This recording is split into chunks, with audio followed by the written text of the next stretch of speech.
Ladies and gentlemen, here we are with Real Deal Talk. My man in the flesh, Ryan. So, Ryan, you guys know how I do it. We're going to dig into his backstory a little bit. And let me tell you something, folks. You're going to want to strap in for this one. I know I say it all the time, but Ryan and I met, to give you a little context, we met quite recently, really, within the last year or two, right? Probably last 2 or 3 years. Yeah. So we kind of knew of each other through the powerlifting community. Right. And I can't even really say that I'm part of the powerlifting community other than the fact that I dabbled in it for like a year and a half with our mutual friend Chris Gordard, right? Yeah. So he was both of our trainers in powerlifting. And then the guy who actually introduced us was Adam Lighty. Okay. And Adam Lighty is a world ranked powerlifter. So I'm going to throw that in there for my guy, Adam Lighty, because I know he's going to enjoy that he just got shouted out on the podcast. World ranked powerlifting. What he's doing now, I don't know. But that's another story. So anyway, Adam sent Ryan into my mattress store. So Ryan and I were chopping it up when he came in for a mattress one day. And I told him about the podcast. And, Ryan said, well, man, I've got a hell of a story that I'd love to share. And I'm like, really? So he started to tell me for a few minutes, just even a few minutes of it. And I'm like, whoa, stop. Just stop. You're coming in. Don't tell me anything else. Because I always like it to be fresh when people come in. Sure. I don't like to hear the whole story ahead of time because then it's not as authentic, because I like to dig and kind of make it organic. So, guys, Ryan's story I only heard a few minutes of it so far. Ryan and I really barely know each other. We've met in person maybe a couple of times. Mm-hmm. Bought a mattress, that's it. So you guys are going to watch us get to know each other, and I'm going to dig through this story, and this is going to inspire a lot of people. I can feel it, so dig in here. So Ryan, welcome to the show. Appreciate you coming in, bro. I know you're a busy man, so I appreciate you, parting your schedule for me. All right, so first and foremost, as we always do it, let's go back a little bit. Let's go back to where were you born and raised? Wow, so kind of all over. Yeah. That one's a bit of a varied answer. Born in Texas. Okay. Spent my young years there. My parents divorced really early. About what age? I was one and a half. My parents split. And my dad's an airline pilot, so a lot of moving around with him. I spent the earlier years with my mom. I moved in with my father when I was 12 and really grew up with him down in the Florida Keys. So spent a lot of time on boats, a lot of time scuba diving, and a lot of time messing with computers. So what do you mean on boats? What does that mean? Well, my dad started. My dad's a big, outdoor water sports guy, and he started my sister and I both scuba diving with him and my stepmom when we were 8 years old. Actually, way back before that, back in Texas when he was flying out of DFW, he taught me how to water ski when I was 3. So I've been on the water pretty much my whole life. And 8 started scuba diving, 10 open water certified. 15 rescue diver and most of my dive master. Done a few thousand dives and Really? First made it on a bunch of charter boats. Did a bunch of spear fishing and that kind of stuff too. So I used to still love the fisheries in South Florida and being outside in the backcountry and on the ocean. That's where my heart is. It's probably where I'll end up retiring one day. You're kidding me. See, already we're into this story, and who would have thunk it, dude? You're a freaking, like a rescue diver, qualified. So, hold on. Sounds cooler than it is. So the No, it rescue is cert's not cool. that hard to It's get. totally cool. So this is in Florida, where you got the majority of your diving experience. Now, Yeah. did your sister go that far as well? No, she didn't go as far as I did. She dove as much as I did with the family. I just kind of took it a little bit further recreationally and into adulthood. And it's been so many years since I dove now. Yeah. Did you ever think about going the military for underwater demolition? I thought about it. I actually got sent to a military academy in high school, really? and we'll get there, I'm sure, at some point in the story. But there was a time when I looked at doing EOD. I was going to be a EOD tech, a bomb tech. They had a big sign-on bonus, and they were offering me some rank because I did. I got like a perfect score in the ASVAB, like all 7 categories. Got like 99th percentile, so they were hounding me pretty hard. So But no, I never went that You way. actually took the test. Mm-hmm. Yeah. Yeah. So they were hounding you, and then again, we're gonna get back to around that, but Yeah. and then you just said, nah, not for me. Yeah, I ended up staying private sector.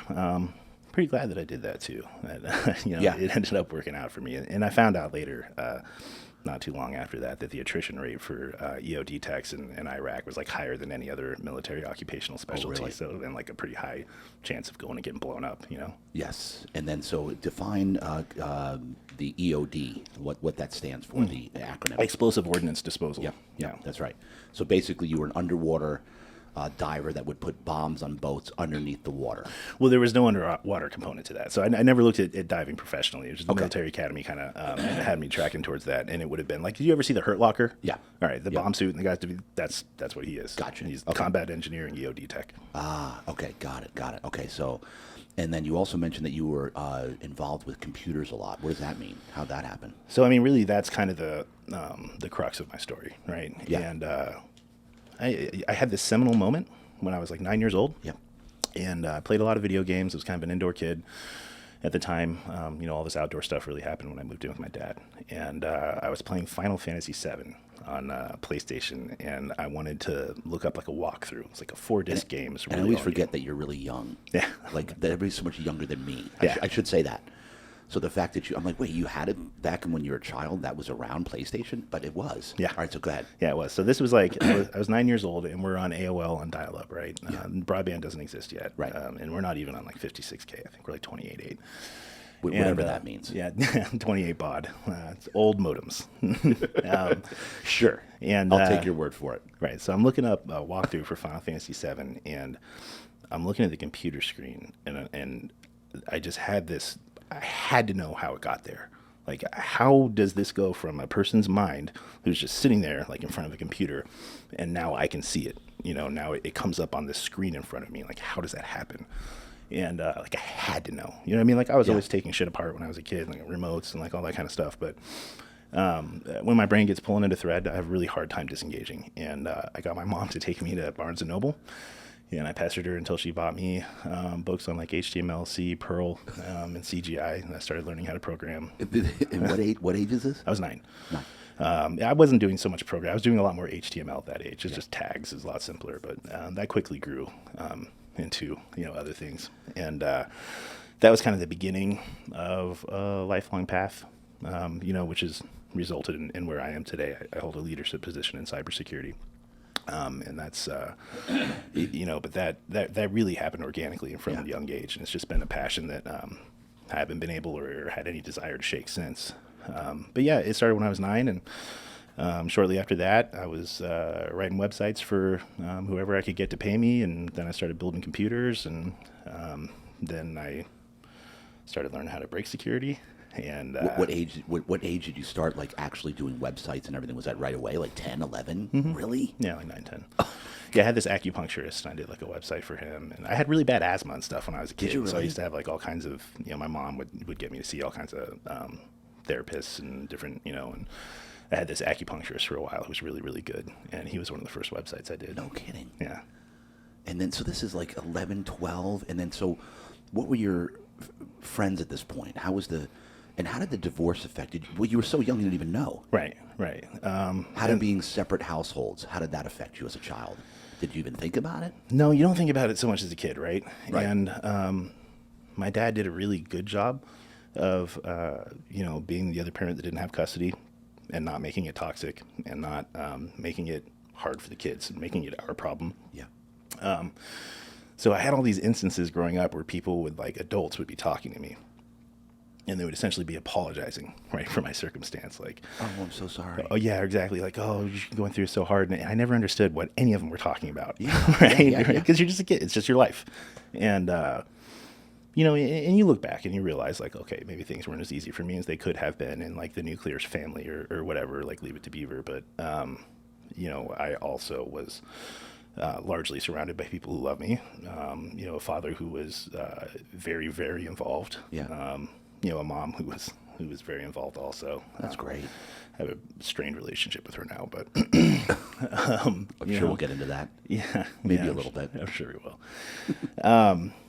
But it's one of those things, right? I had several stepdads, and I had good ones and I had bad ones, and I knew growing up that I knew how to be a great father, I always wanted to be a father. I knew that I was going to be a dad. I knew I was going to be a husband. And my dad's my best friend, right? And that's because of how your dad was with you. Yeah, he's my role model. He's always kind of been like my true north. He's been a place where I could come no matter how bad my life had gotten and no matter how bad the decisions I was making were. And while he did cut me off from support when it needed to be done, he never cut me off from his ear. My father was always there. It didn't matter what time. I'm going to get emotional. It didn't matter what place. Didn't matter what I was doing. My dad would answer the phone, and he had words for me. And that saved my life a couple times, Wow.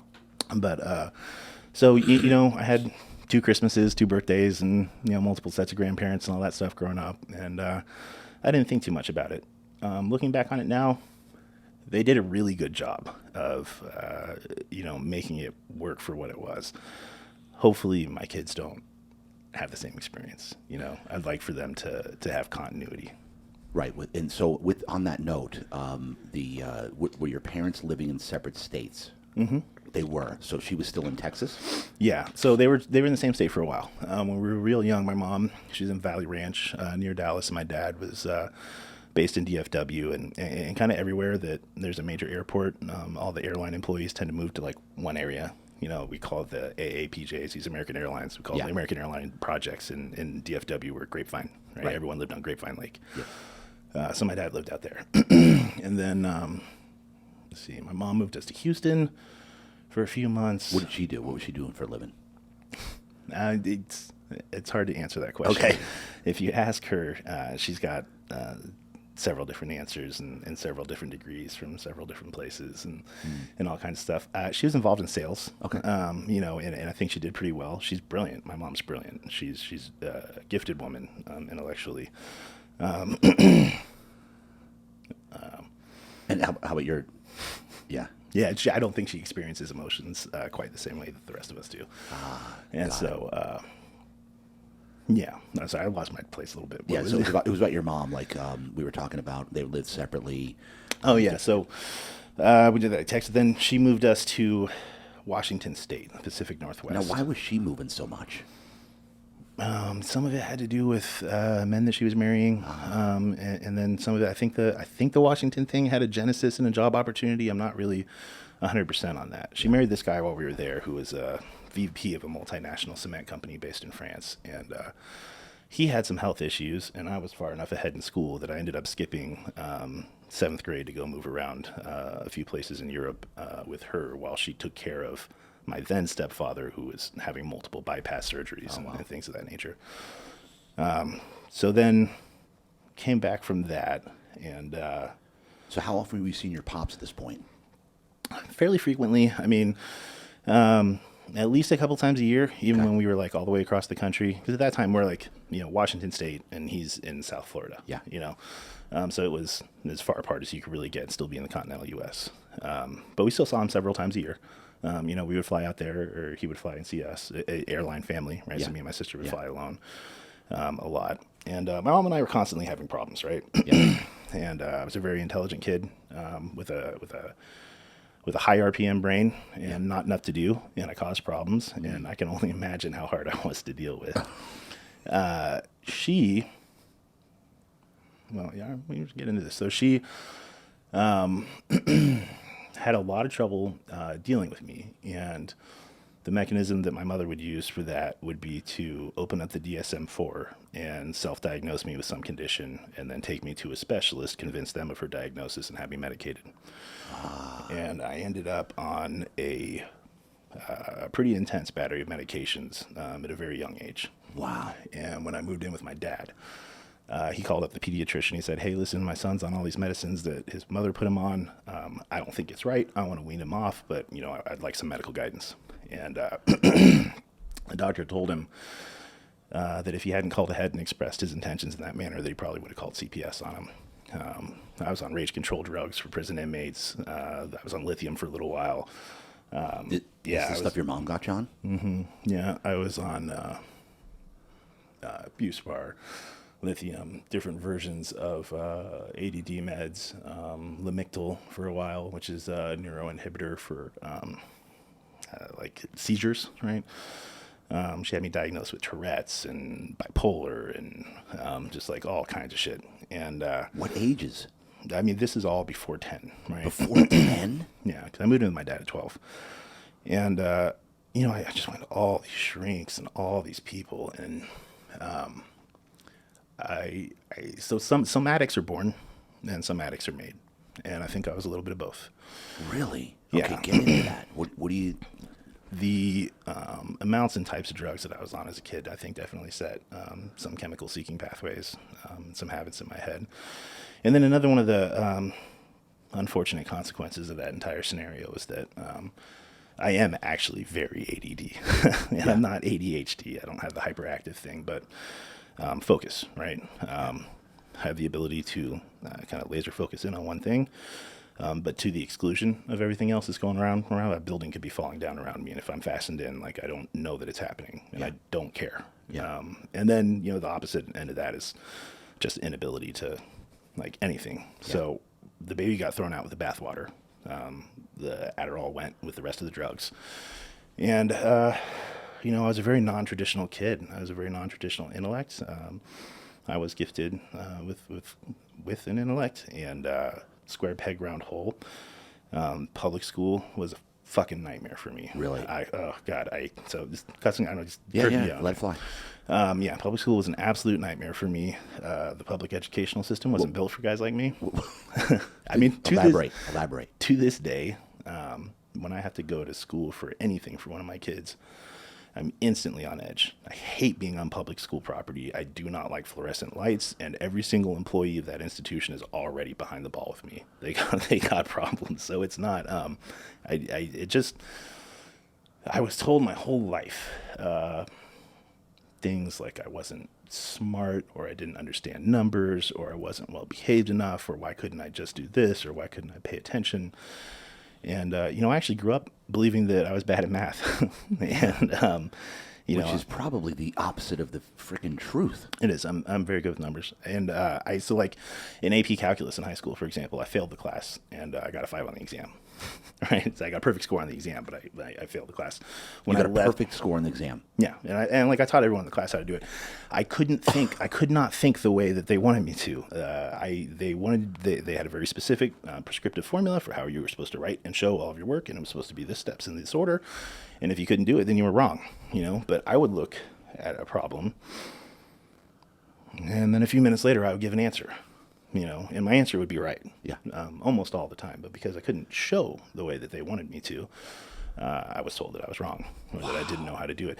And there's a fundamental cognitive dissonance when you understand the mechanics of how something works in your head, but you're told by someone who's supposed to be an authority that you don't, right? Yeah. And it's kind of like intellectual gaslighting, in a way. Yes. It took me a long time to realize that I'm not just good with words. What I mean? Yeah. And it was I had this really powerful moment with my older daughter not too long ago, within the last couple of years, over math. Yeah. And she was, she had math homework and she couldn't get it and she was falling apart and she was very upset and she was crying and the whole thing. And I looked at her and I told her, Zoe, math is not like most of the other things in school. When you know the numbers, no one can tell you you're wrong. Math is objective. Math fits in a box. Math is iterative, English, that's subjective, right? Grammar, a little bit more objective, but we have things like the Oxford comma, right? So we can get subjective with that as well.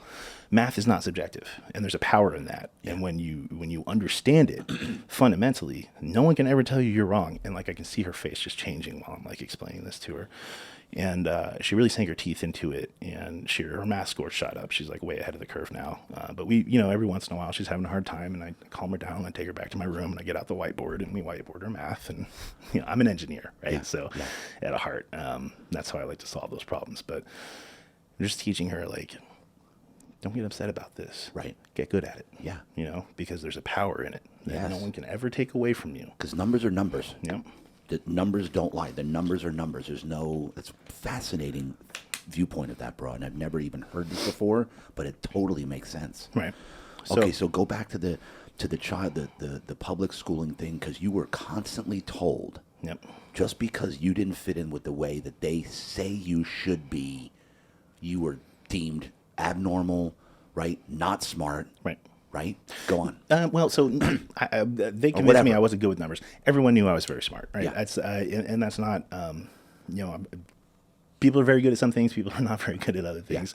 I was gifted with intelligence. It's one of the things I'm good at. I'm very terrible at many other things, but I've been a smart guy, and it's been not difficult to see for most of my life.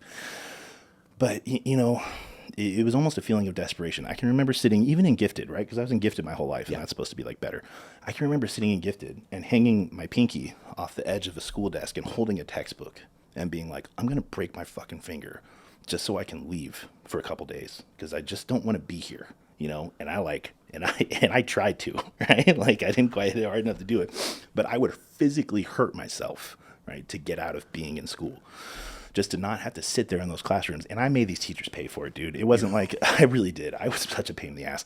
I was very, very smart. And I was super, super open to any opportunity to prove that I knew something you didn't. And like, it was, I wasn't a fun kid to have in the classroom for like most of these kids. Because, I was objectively more intelligent than a lot of them. So it was like, I would run circles around them, most of them. Oh my God. You must have been a nightmare for them. Mm-hmm. Yeah, absolutely. I had a chip on my shoulder. They made me feel terrible, and so I tried to make them feel stupid. So, and what did your mom play in this as the childhood? And then was it the result of what the school was saying? And then she says you need medication. I think it was really more the result of her not being able to control me. So my mom. Was Dad aware of this? Like when he was across the country, were you? They didn't become. Like, how do you have that conversation? Like I didn't know what was going on. Right. I just knew I was supposed to take these pills, right? Yeah. Like I was supposed to see this doctor, and my mom was. My dad told me one day. He said, Ryan, I think your mom may have made a mistake by telling you how smart you were. You know what I mean? She should have told you that you were intelligent. She never should have told you how smart you were. Because she used to sit there and tell me what a genius I was, and blah blah blah, and like all these things, and it really does kind of set you apart conceptually. And it's also not like I'm like I am smart, but I'm not, I'm not like a generational genius or anything like that. I'm not special, what I mean? I'm just a smart guy. And she took that to such a pathologically like almost unfair place, and then there was like a lot of like, my mom does really good with children and special needs adults, people that need her.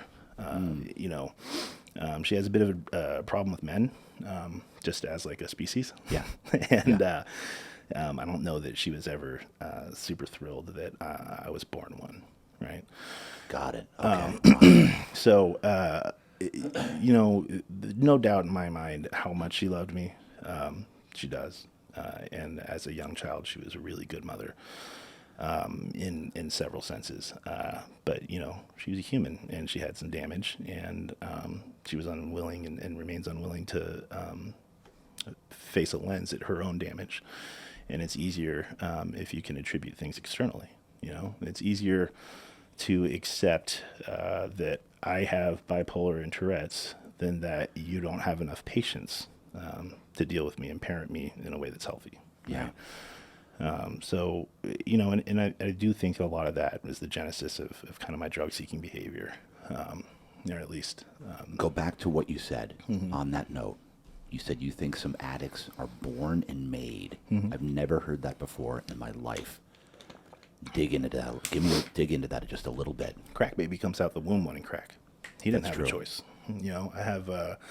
I've met guys in recovery that tell stories about being in a crib at 18 months old and their older siblings using a shotgun to blow weed smoke in their face because they're easier to babysit when they're high. And people whose emotional development arrested before the age of 2 because they were put on chemicals. So, and maybe, maybe these people end up there anyways, but they weren't given the opportunity to find out, there's no excuse. So I'm a little bit different than a lot of people in recovery. So today I live a very, very normal looking life. Yes. If I want a beer, I drink a beer. I smoke weed almost daily. Occasionally, I think that there's a value societally in some organic hallucinogenics. I think that the therapeutic and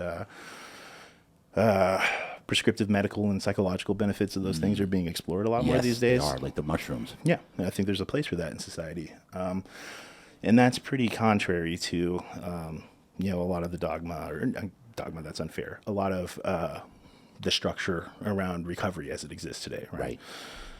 So I'm not so much a traditional case in that sense. And I don't know that I could really, in good conscience, recommend my path, just because I've known so many guys for whom my path means death.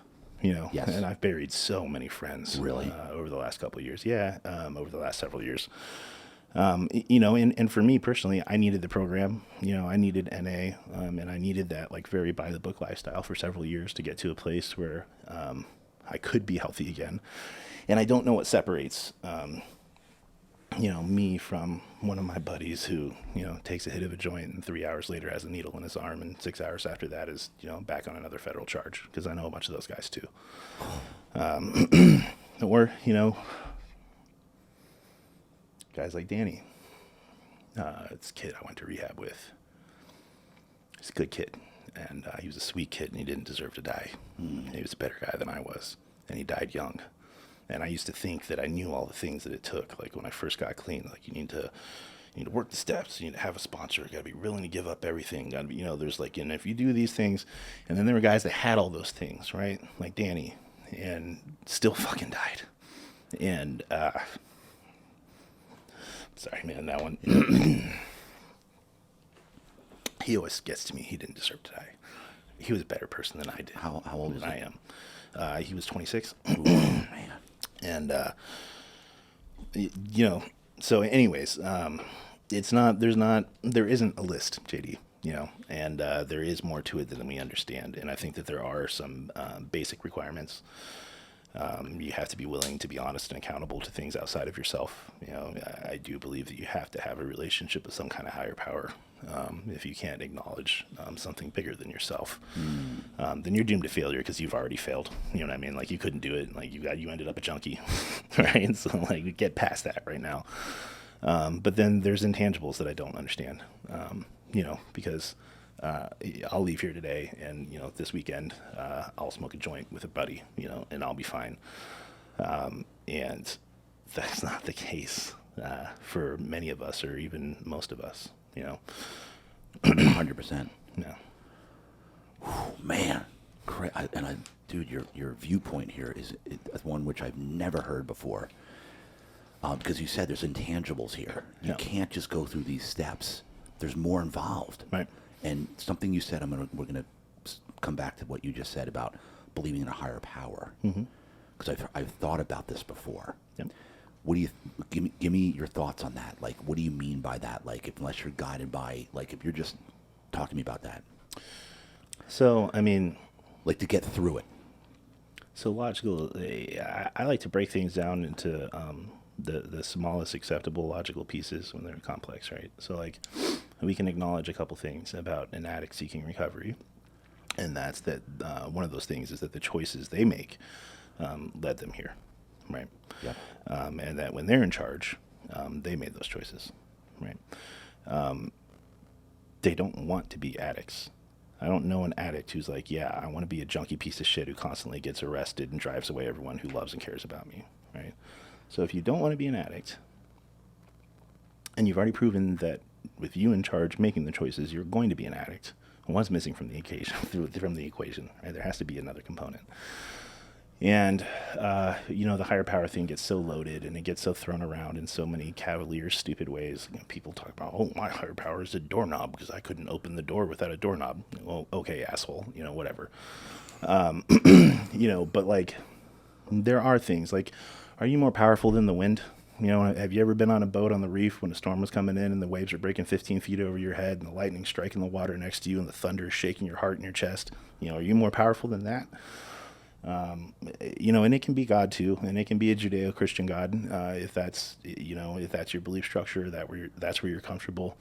It's not for me, particularly, but I also, my fundamental issue with a lot of dogma around religion and spirituality has to do with intolerance of other people's beliefs, right? Like, how can you purport to be of a godly, complexion, manner, personality, but then also criticize, castigate, or otherwise cast out people who believe differently than you, right? Like, when I'm motoring out into the sunrise on my boat and I see the beauty of the sun coming up over the ocean, then I can feel my gratitude for the world and everything around me. I see God in that, and I see God in that every bit as validly as, a Sikh praying to the, in meditation time, or, a seminary student leaving, seminary school praying to Swedish Jesus on the cross. Yeah. All of those things are valid. Yeah. And so for me, my God probably seems a little bit more like, Christian God, intelligent design, those kinds of things. But without an acknowledgement of things greater than yourself, where are you going to find or acquire the power required to get past your own inability to self-actuate? So there also needs to be an understanding that your answers don't work. You know what I mean? Yeah. And so there has to be something bigger. There has to be something better. And my God wants good for me, and wants good for my life, wants good for my family and the people around me. And I see his intention for me as I walk through this life. There are doors that are open for me that I didn't seek. They're very clearly the way forward. I've achieved more success and happiness submitting to the will of my higher power than I ever did fighting it. So there is an element of understanding how to surrender, how to give up in order to survive, and relearn and move forward. So without being able to attach or align yourself with something more powerful than yourself, how are you going to beat the circumstances that you've created? Wow. We're good on volume here, the audio? Mm-hmm. Okay, just want to make sure, bro. Yeah. Because this is freaking beautiful. Oh, man. I got goosebumps, dude.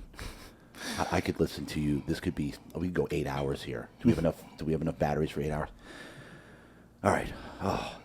Okay, so, because you're so intelligently just spoken, and just unbelievable.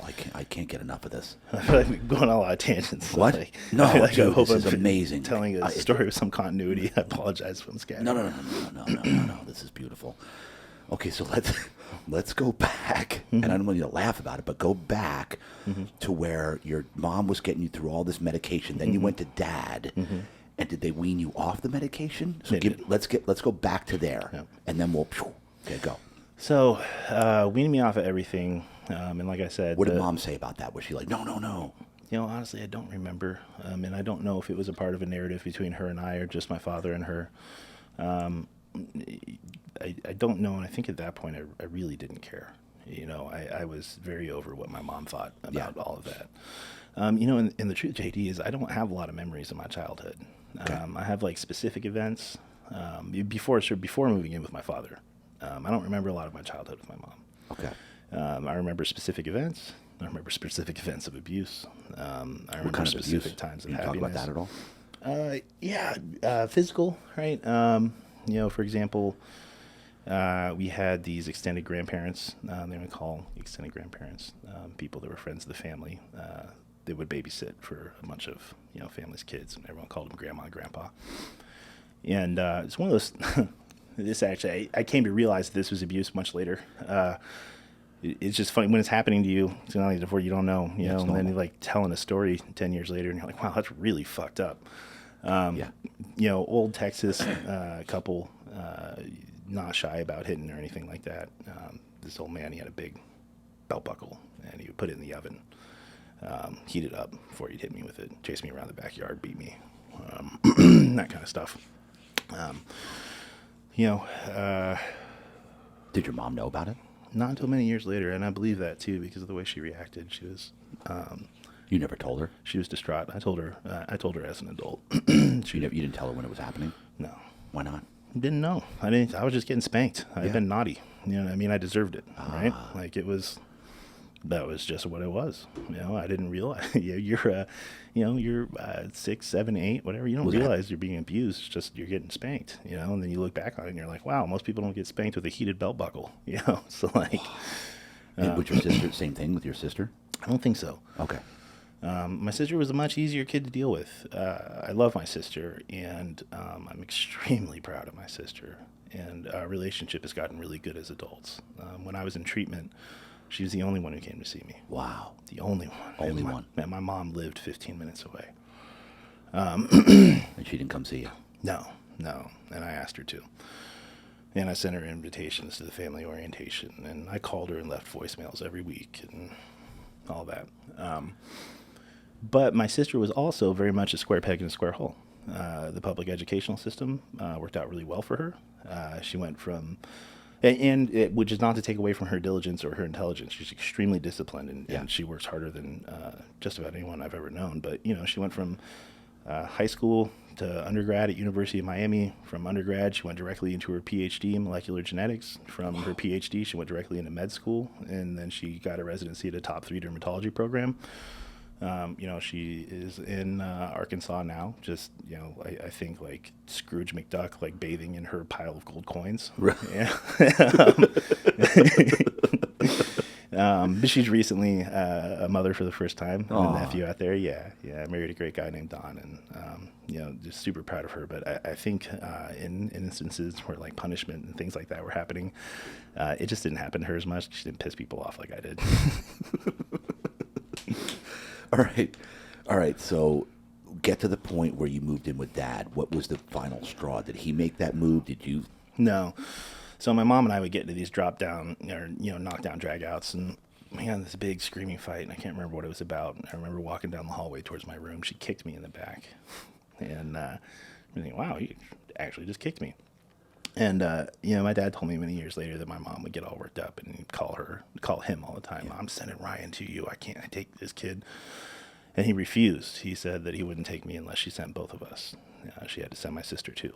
And finally one day, I guess my mom had enough. She couldn't deal with me anymore. So she agreed to send Lindsay too.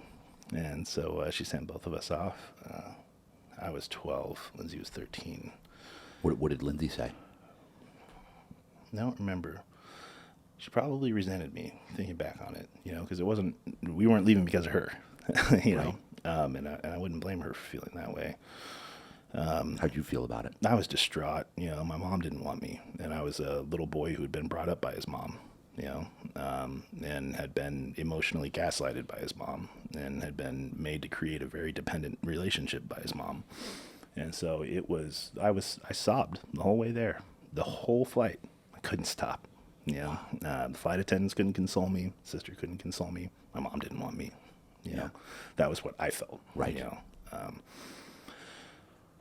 And that was tough.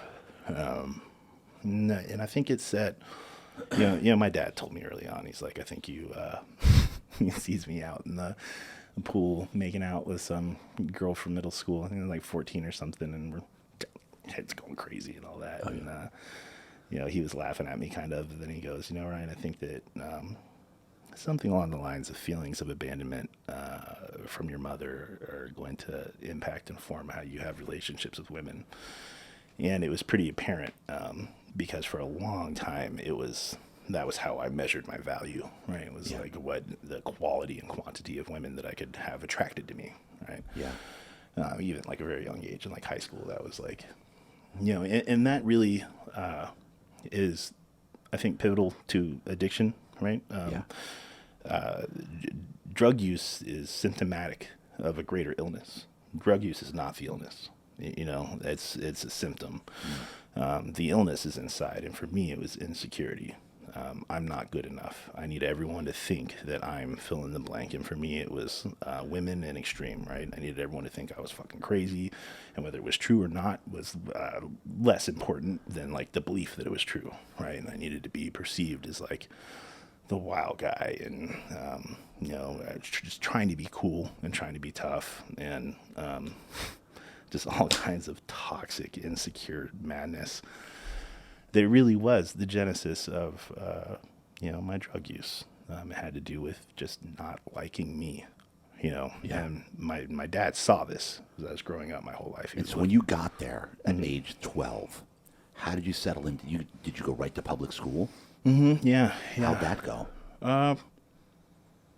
pretty good. I went straight to gifted, and it was, public school was public school. Explain gifted. So they test you, when you're a kid and you show signs of like aptitude, mental aptitude, and if you score, higher than the mean, above average, they put you in a gifted program with other gifted kids. Just supposed to be more creative, for like a higher intelligence quotient, Yeah. and that kind of thing. Which was like definitely better, right? Like definitely better than not Right. being a gifted for me. My gifted teacher in the Keys in grade school was not a huge fan, and I was tough on her. I don't blame her at all. But yeah, so it was God, what was the name of that school? Plantation Key School in the islands, and down in the Keys. Yeah. And I think it was like 7th grade when I moved in. Yeah, because 8th grade starts high school. Next year I went to high school. Yeah. So yeah, that, and then so like I lived. I had a really interesting experience starting there. So my dad does very well. He's been an airline pilot for over 30 years. He's been very savvy and disciplined with the financial choices that he's made. And so, again, it's a constant theme of me just not understanding, right? Like not just accepting things because I'm a kid. I didn't realize that everyone thought I was the rich kid. I didn't realize the home that I lived in was that opulent. Yeah. I didn't realize that everyone didn't live on 2 acres on the ocean. Right. That everyone didn't have a 4-story house with an elevator. I would I would go to my friends' trailers and hang out and play video games. Because that was where I wanted to be. I wanted to be with my buddy. Come over to my house. We go swimming. But I didn't see those things, and I guess it's much easier for the rich kid not to see it, right? Yeah, But yeah. I didn't perceive things that way. It was never like I wasn't trying to like flaunt my money or I didn't think of it like that. Yeah. And it never occurred to me that people might only want me or hang out with me or be nice to me because I had things. Yeah.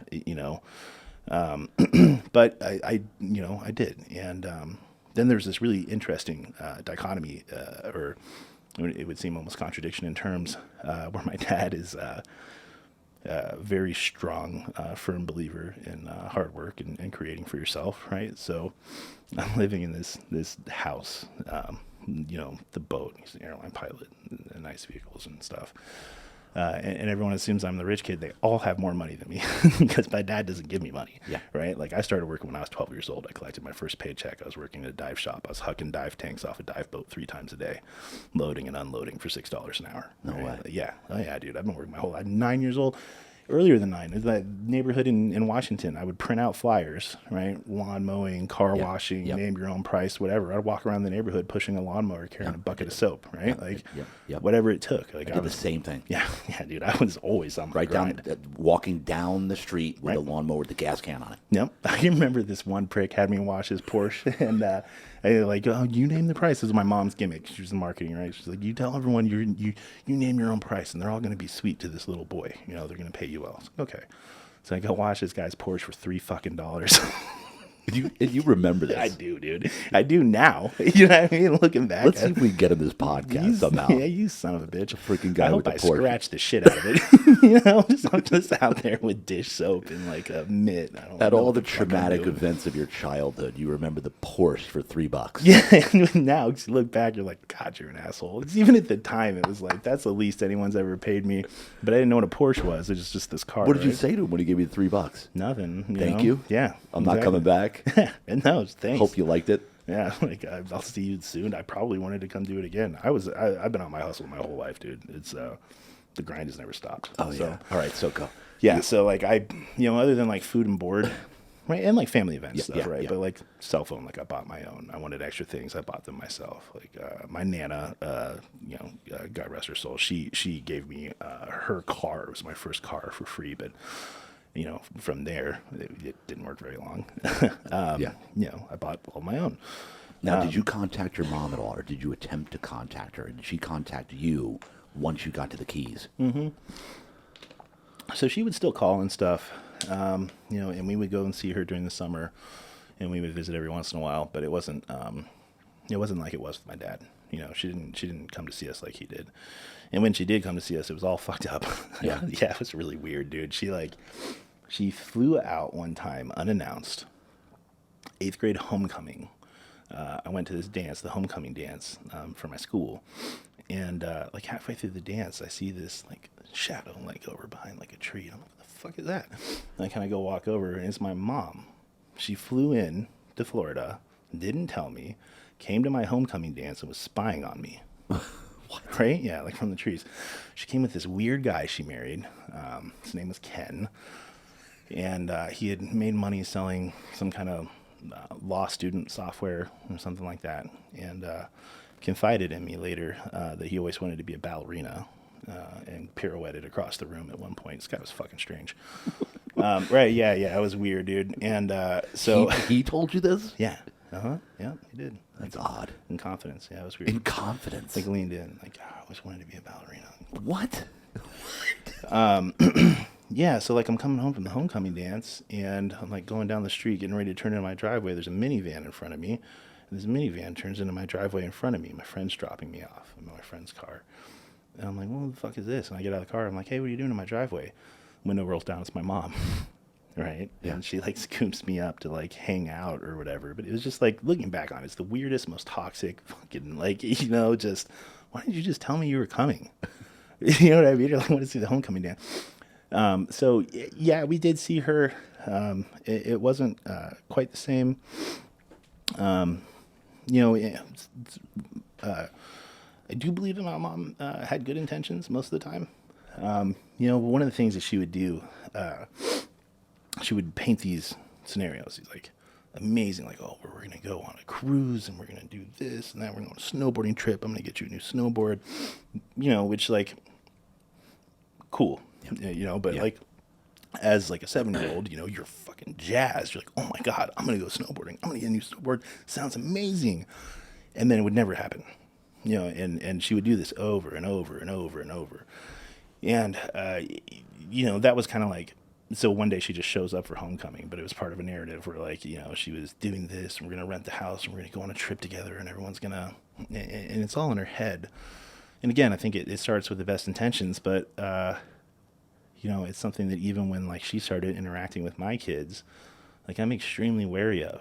You know what I mean? Like I don't want you breaking my daughter's hearts, like promising them, equestrian trips. She started this crap with my oldest, horses and this, that, and the other, and you just don't come through, Yeah. And like it's not like, oh God, you didn't get your pony, poor little kid or whatever. But at the same time, like let's just save them the heartache, like why tell them?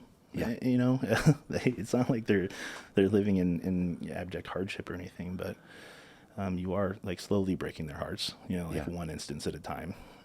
You've called her on it? Yeah, or I've tried to. She's pathologically unable to look at these things truthfully. So when you begin criticizing any of this kind of stuff, it turns into like, oh, woe is me, and oh, I'm terrible. I'm sorry. I'm such an awful mom, and why like blah blah blah. Or she just gets straight pissed and doesn't respond. I had to get to a point with my mom, and recovery really helped me with this, where I had to just understand and accept that nothing is going to change with her. She is who she is. All I can control is my side of the street. So I have a relationship with her on my terms, and as much as obviously I have unresolved issues with my mom, and we have a difficult relationship or whatever, she's my mother and I love her, and I would do anything for her, Yep.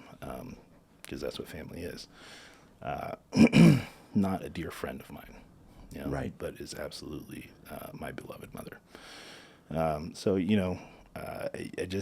I walk this line sometimes of not wanting to hurt her feelings, and honestly, I hope she doesn't see this because it's gonna hurt. But none of it is intended to be malicious. It's just where I've gotten, and she is emotionally exhausting. When I was 18 years old, she was diagnosed with colon cancer.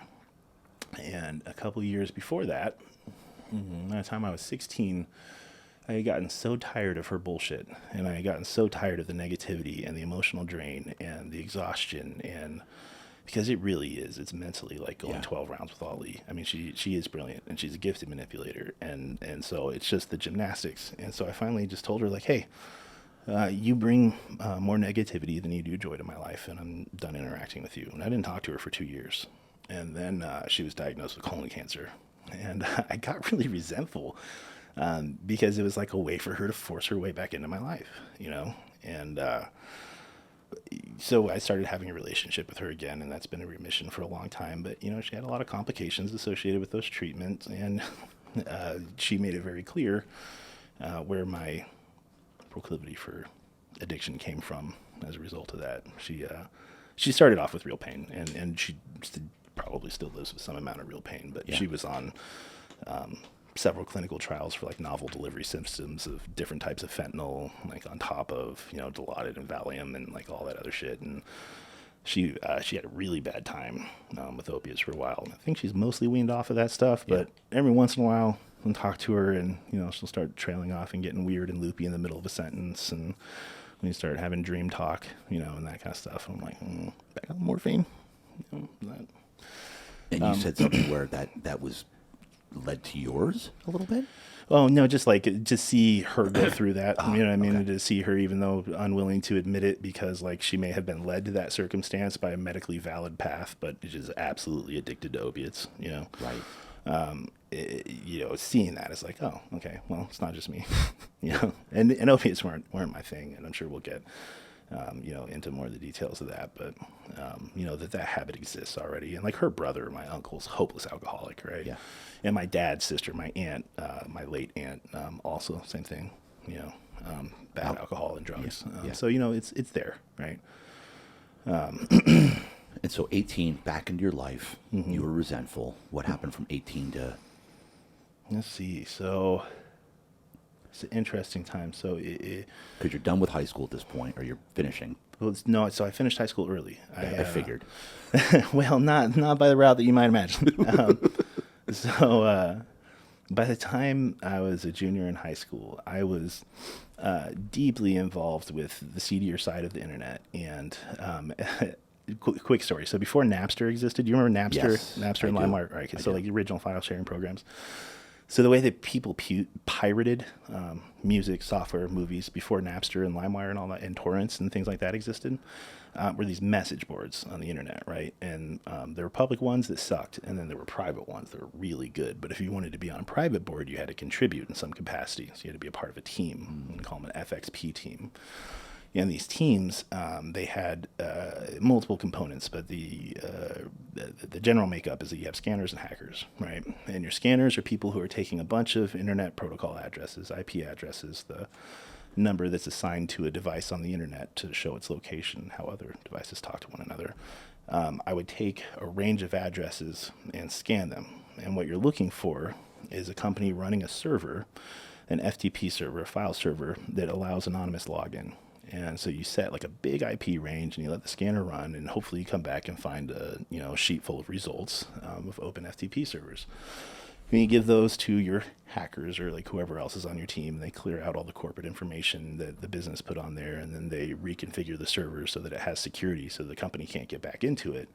And then they post the address on the message board, and then people who, we called them distros, some people who worked for like movie studios, music companies, stuff like that, who had access to pirated media would then upload all of that to those servers. And then the address was posted on these boards for everyone to share and download the files from.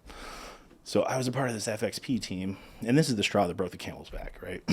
Like I had already got in a bunch of trouble at high school. Are you understanding any of this, Spencer? Yeah. Like I wrote a little program to emulate the logon screen for Windows NT, so I could harvest credentials from the administrators at my school. Like I could get the teachers' usernames and passwords and the system administrators' usernames and passwords. It looked like the logon screen, but when they put their shit in, it sent an email to me with their stuff in it. And so that was like one thing that I did that I got in trouble. The thing that got me sent to the military academy. I took 30 Linux bootable DVDs. So it was DVD with an operating system that you can boot from the disk. So like you open the CD-ROM tray on a computer, put the CD in it, restart the computer, and Windows wouldn't start. It would start the operating system on this disk. And it was an operating system that allowed me to remotely control computers from the command line via a thing called SSH from home.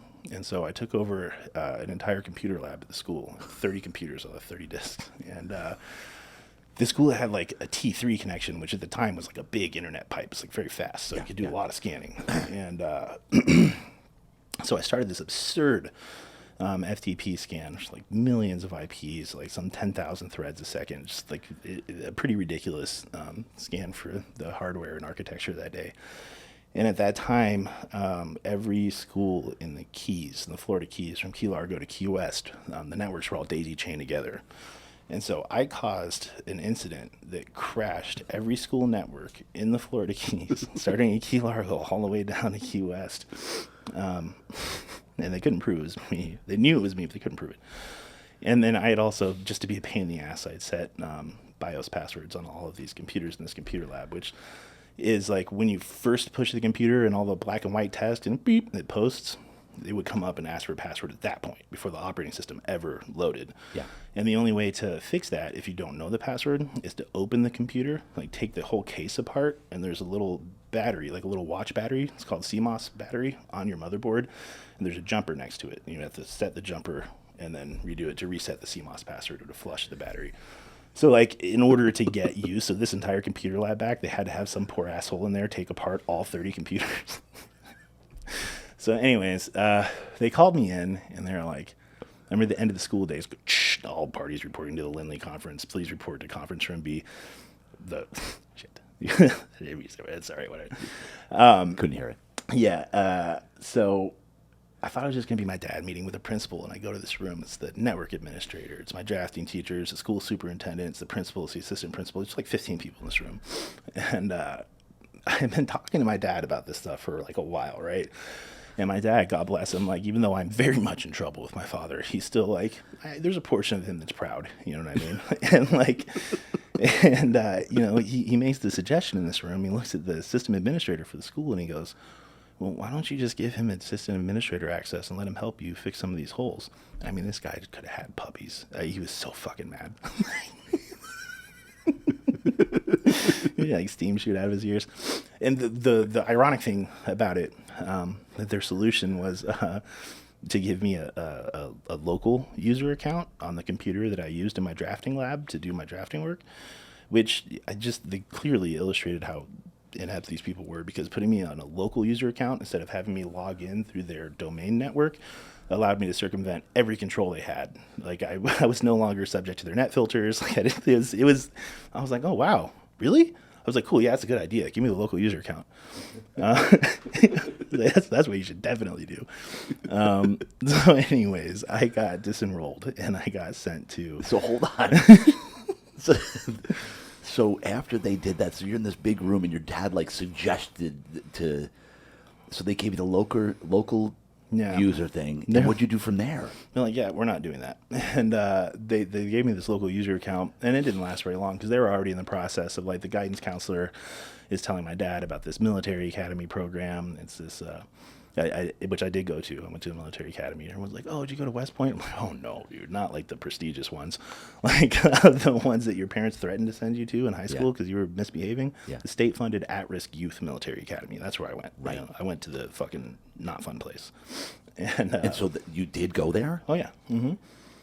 So wait, what grade was this that you did Junior this? year. Junior year. I was disenrolled, so I graduated a year early. They disenrolled you. Yeah. They said to your dad, hey, we can't keep this guy. Right. And so, and I found out later that at the time I was causing significant friction in my father's marriage to my stepmom, who he's no longer married to. And she was like a key player in having me sent to the military academy. Really? She was like, yeah, she was over me.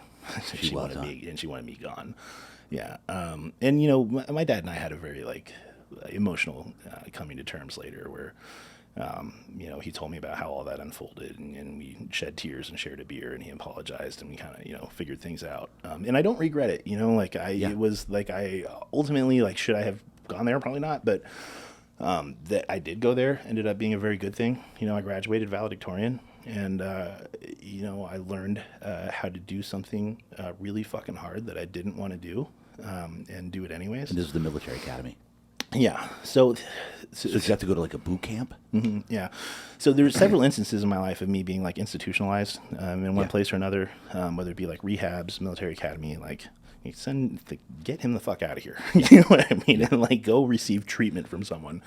And I had like a really common routine, right? Like I would get in a bunch of trouble, I would get institutionalized, and then I would get kicked out for fighting.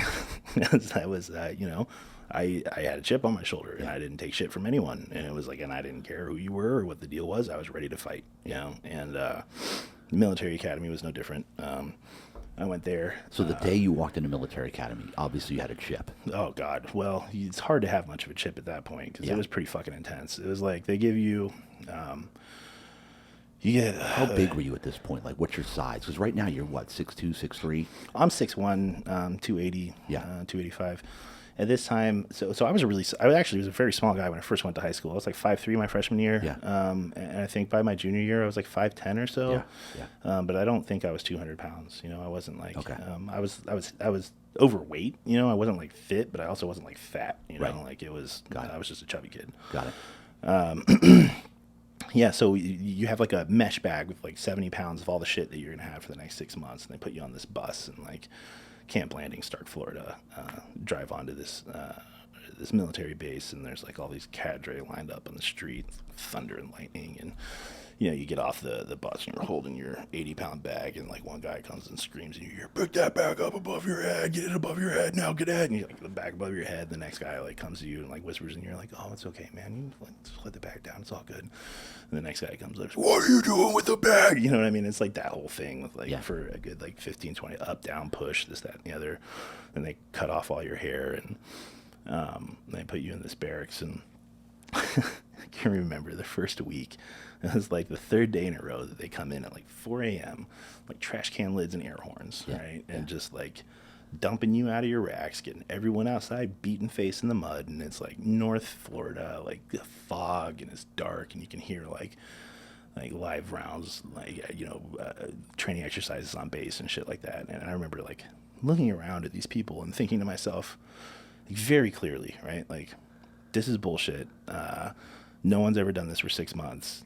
It's not possible. Tomorrow, everyone's going to get an NDA and a kick out the door, and like, we're not going to be allowed to talk about it. But this doesn't like actually happen.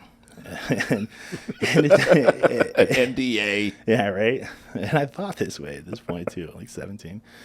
So the first couple weeks are like much harder, right? They shock you for the first couple Like weeks. this is a one night deal. We're not gonna. Right, dude. Right. Like this is the big fucking lie. Like no one does this. And they do though. And so the first 2 weeks are in these old shitty barracks, and it's pretty tough. And then it gets a little bit better. And but I fight, and so I was fighting, and I got in several fights. What were the fights about? Just people. Yeah, someone saying something I didn't like, someone calling me out, or like me saying something someone else didn't like. Just stupid shit, JD. It wasn't. There was no fight that was justified. I had a bad attitude. Yeah. And I wasn't gonna let anyone punk me. And I remember the last fight. I said something slick to this kid. And I was sitting on a rack, and he like speared me. He like ran and like tackled me like through this rack and like into the wall. And the rack is a bunk, by Yeah, the way. a bunk, yeah. And we fight, and he probably won that one. Actually, he got the drop on me. But I hurt him pretty good, and I ended up, kind of getting the blame for it. And I remember sitting in this room, and it's, First Sergeant Greg. He's like, "Well, cadet," he's like, "You got a choice to make." I go, "Well, what's that, sir?" "Sir, what choice, sir?" "You want to take a plane or a bus home?" Right? I'm like, permission to speak. Right? Like, this cadet doesn't wish to go home. Right? And I was like, there's like a month left to graduation at this point. And How many fights had you had at this point? 3 or 4. 3. Okay. Yeah, maybe half a dozen. Yeah. I don't know. Like it repeat. Yeah. And I looked at him, and I said something to the effect that I didn't want to take either. And he goes, "All right, well, I'll give you a third choice." He goes, "What if you stay and you graduate, but we don't let you be valedictorian and you can't walk the stage with your class?" And I was like, "Yeah, obviously I've gone way too far to go home now. Like, I'll do that." And so I stayed, and they let me walk the stage. But So at this point, you were valedictorian. yeah, they took valedictorian from me. Yeah. So, and the academics of this place were a joke. It was, they had us take the GED tests, and then whoever got the best score on the test was valedictorian. And we were the last class that got an actual high school diploma. So after my class, everyone got GEDs. So like, and it wasn't like, it wasn't close, you know what I mean? So like, I'm very intelligent, but I'm not super great at the school routine, but I am insane, with testing. I test extremely well. Very, very good at testing. Yeah. And, so it wasn't close. It was like the class, the second place guy, and me, you know, I was ahead by like hundreds and hundreds of points. And, I was not the story they wanted. You know, a kid from like a fairly well-to-do, non-minority family. And so it was a lot better for the news cameras and stuff that Cadet Montanez, you know, from an impoverished area, minority community, was the public face of valedictorian. So technically they did take valedictorian from me, but I still claim it because you can't take my scores from me. You know what I mean? Like, it's not like it's codified anywhere and a plaque on the wall. Right. I was valedictorian. Yeah. I'm glad that kid got on camera though. His message was probably more powerful than mine at that For point. sure. You know, so I stayed and I graduated. And 17. Did your dad? How long was this by the way? 6 months. 6 months. Did your dad visit? Did you have family visit? Yeah. Yeah. So we had a the family stepmom day. visit? Yeah, she did. Oh, really? Yeah, we had a good relationship. So I looked her up a couple of years ago. No one else in my family talks to her, but she spent a lot of years with us, and she gave up having her own kids to raise me and my sister. And while she may not have been like the greatest person or whatever, she made sacrifices, and she loved us, and I loved her. And so, no, it's not like anything magical has come out of that relationship, but I've checked in on her. Yeah. So yeah, she did come. We had a family day weekend, and then we had a 2-day pass and a 3-day pass, and that was it. Then we get like 1 5-minute phone call a week. Free time was polishing boots and writing letters. Yep. We got 2 weekend passes in 6 months, and then we had the 1 family day, and that was. So I graduated at 17, came home, 2004, and pretty shortly got sideways with my stepmom, and me and my dad had a conversation that was like, yeah, you can't be here anymore. Like, you got to move out. So I moved out when I was 17, and some family in Texas, moved houses, had a little house on a little piece of property. So you went from the Keys to Texas. Yeah. This shithole little house in a meth cooking town on the border with Oklahoma. It's like a studio house. They moved on this property, and you know, my uncle and my dad co-owned it, so they rented it to me for $400 a month. And that sounds reasonable, right? But this was North Texas in it's like 18 years ago, so 2004, something like that. Yeah. And there were no jobs. I got a job. I couldn't get a job. I got a job at McDonald's for a week, making $5.15 an hour. And Oh, God. yeah, they the manager very condescendingly told me to change the fry oil at one point, and I was like, nope, I'm not fucking doing that. I quit. Because I was like, this job is not paying my bills anyways. You know what I mean? He's already I'm not going to have some guy try to flex on me by making me do shit work in some McDonald's, you know, so I'll figure something else out. I left and I got a job through a temp agency at a PVC pipe manufacturing plant. And 12-hour shifts all night, making $9 an hour. And I had to drive 3 hours to this store that had a special kind of steel-toed boot that their insurance required. And I had to come out of pocket for that. So it was $400 to get this pair of boots, right? And I didn't even make enough money from this place to pay for the boots before I got laid off. So Hurricane Katrina happened, right? Yeah. So we work a 12-hour shift, and this guy in a suit pulls the whole crew into this room. And he starts giving a little presentation on a board. PVC pipe derived from polyethylene resin. It's a byproduct of crude oil, natural gas, blah, blah, blah. Hurricane Katrina happened. 80% of the oil platforms in the Gulf were damaged. Price of polyethylene resin shot through the roof. We're laying off all temporary help, shutting down 7 out of 12 lines. And I was like, great, I've worked here for 3 days. You know what I mean? I haven't even managed to pay off these boots yet. And yeah, dude. So it was a tough spot, and I was looking for a sales job. I was like, well, I'll get a sales job, you know, because I'm pretty good at talking, and I've had some success there. And I started looking for car sales, and I found this thing, USA Card Services. This is crazy. get into this. I want to touch on it for too long, but Oh God. very, very psychological. So like you had to take a test to apply for this job, and I didn't even have a fucking cell phone at this time, right? So like this girl that I had been in 5th grade gifted with randomly reconnects with me like 12 years later, moves to Texas, and we're dating, right?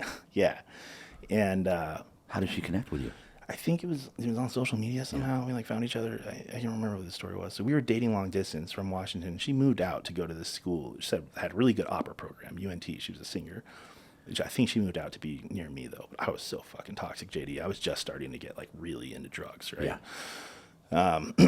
Now, at this point, when you were getting the job there, were you already starting on drugs? Not yet. I was about to though. So Okay. like, I found this job, and you had to take this test, and it was like they would give you a scenario and 4 correct answers, and then you had 10 points, and you would allot like, if you think this is the thing you would most likely, I would give 8 points to this suggestion, 2 points to this one to this one, none to that, because I wouldn't do that. All right. Yeah.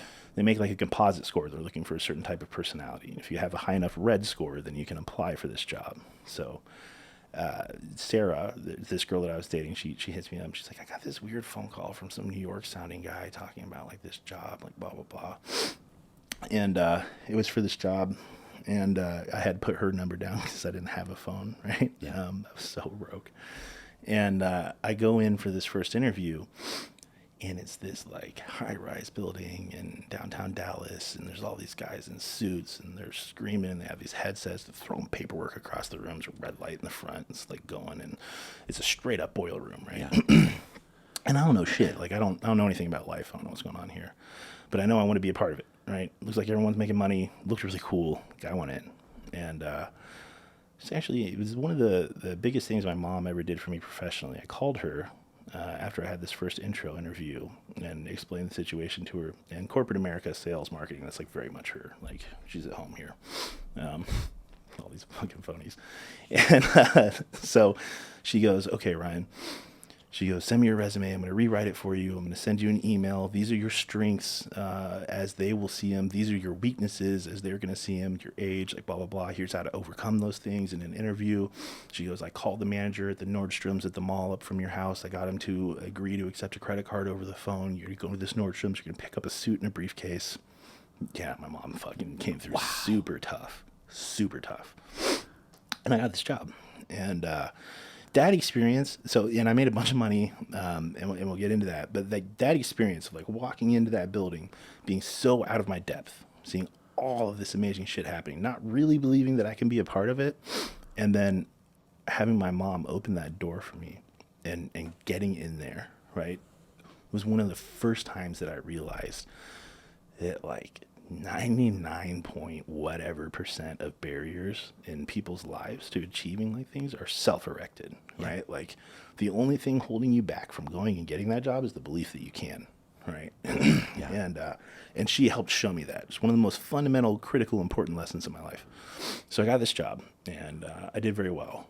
It's full commission sales, and we were just screwing people, and I didn't figure it out until later, right? We were like selling the notion of like a home-based business, and we're going to set you up with drop shippers, you're going to have a website, like blah, blah, blah. In truth, we were tying people to physical credit card equipment leases that they didn't need to run a web-based business for like $200 a month for 4 years that were only cancelable by like death, bankruptcy, yeah.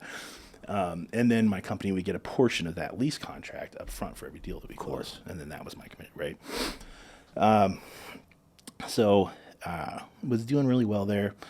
Back on my insecurity thing, right? And I'm like, coolest thing. I thought the coolest thing that you could possibly do as like a young guy with money was cocaine and strippers, right? Like that was it. I'm gonna do blow, and I'm gonna hook up with a bunch of strippers and be the strip club and like blah blah blah. Were the guys around you doing this? Yeah, some of them were. That's where you got the idea? Or? Not really, no. You know, I just like TV and whatever bullshit notion of like, you know, how I should be in Scarface. my head. Yeah, right. Like I honestly don't know where it really came from. So I started doing that, and then I found ecstasy, which is like my first love. Oh my Lord. Yeah, I feel you on that. Oh, fuck, ecstasy is amazing. If that could be done healthily, like. I've talked about this before, bro. MDMA is amazing. Yeah, 100%. But I took that to such an unhealthy level at that point, right? And So what did you start with? You were already smoking weed. so I started smoking weed at 12. 12. Right? Yeah. by accident. I thought this kid asked me if I wanted to buy some smoke, and at the time I had been smoking cigarettes, and I thought he meant cigarettes. I'm like, well, what kind? He said regs. I thought he said Reds. I was like, yeah, I'll take a pack of Marlboro Reds. He's like, all right, we'll come over to my house, $10. I'm like, okay.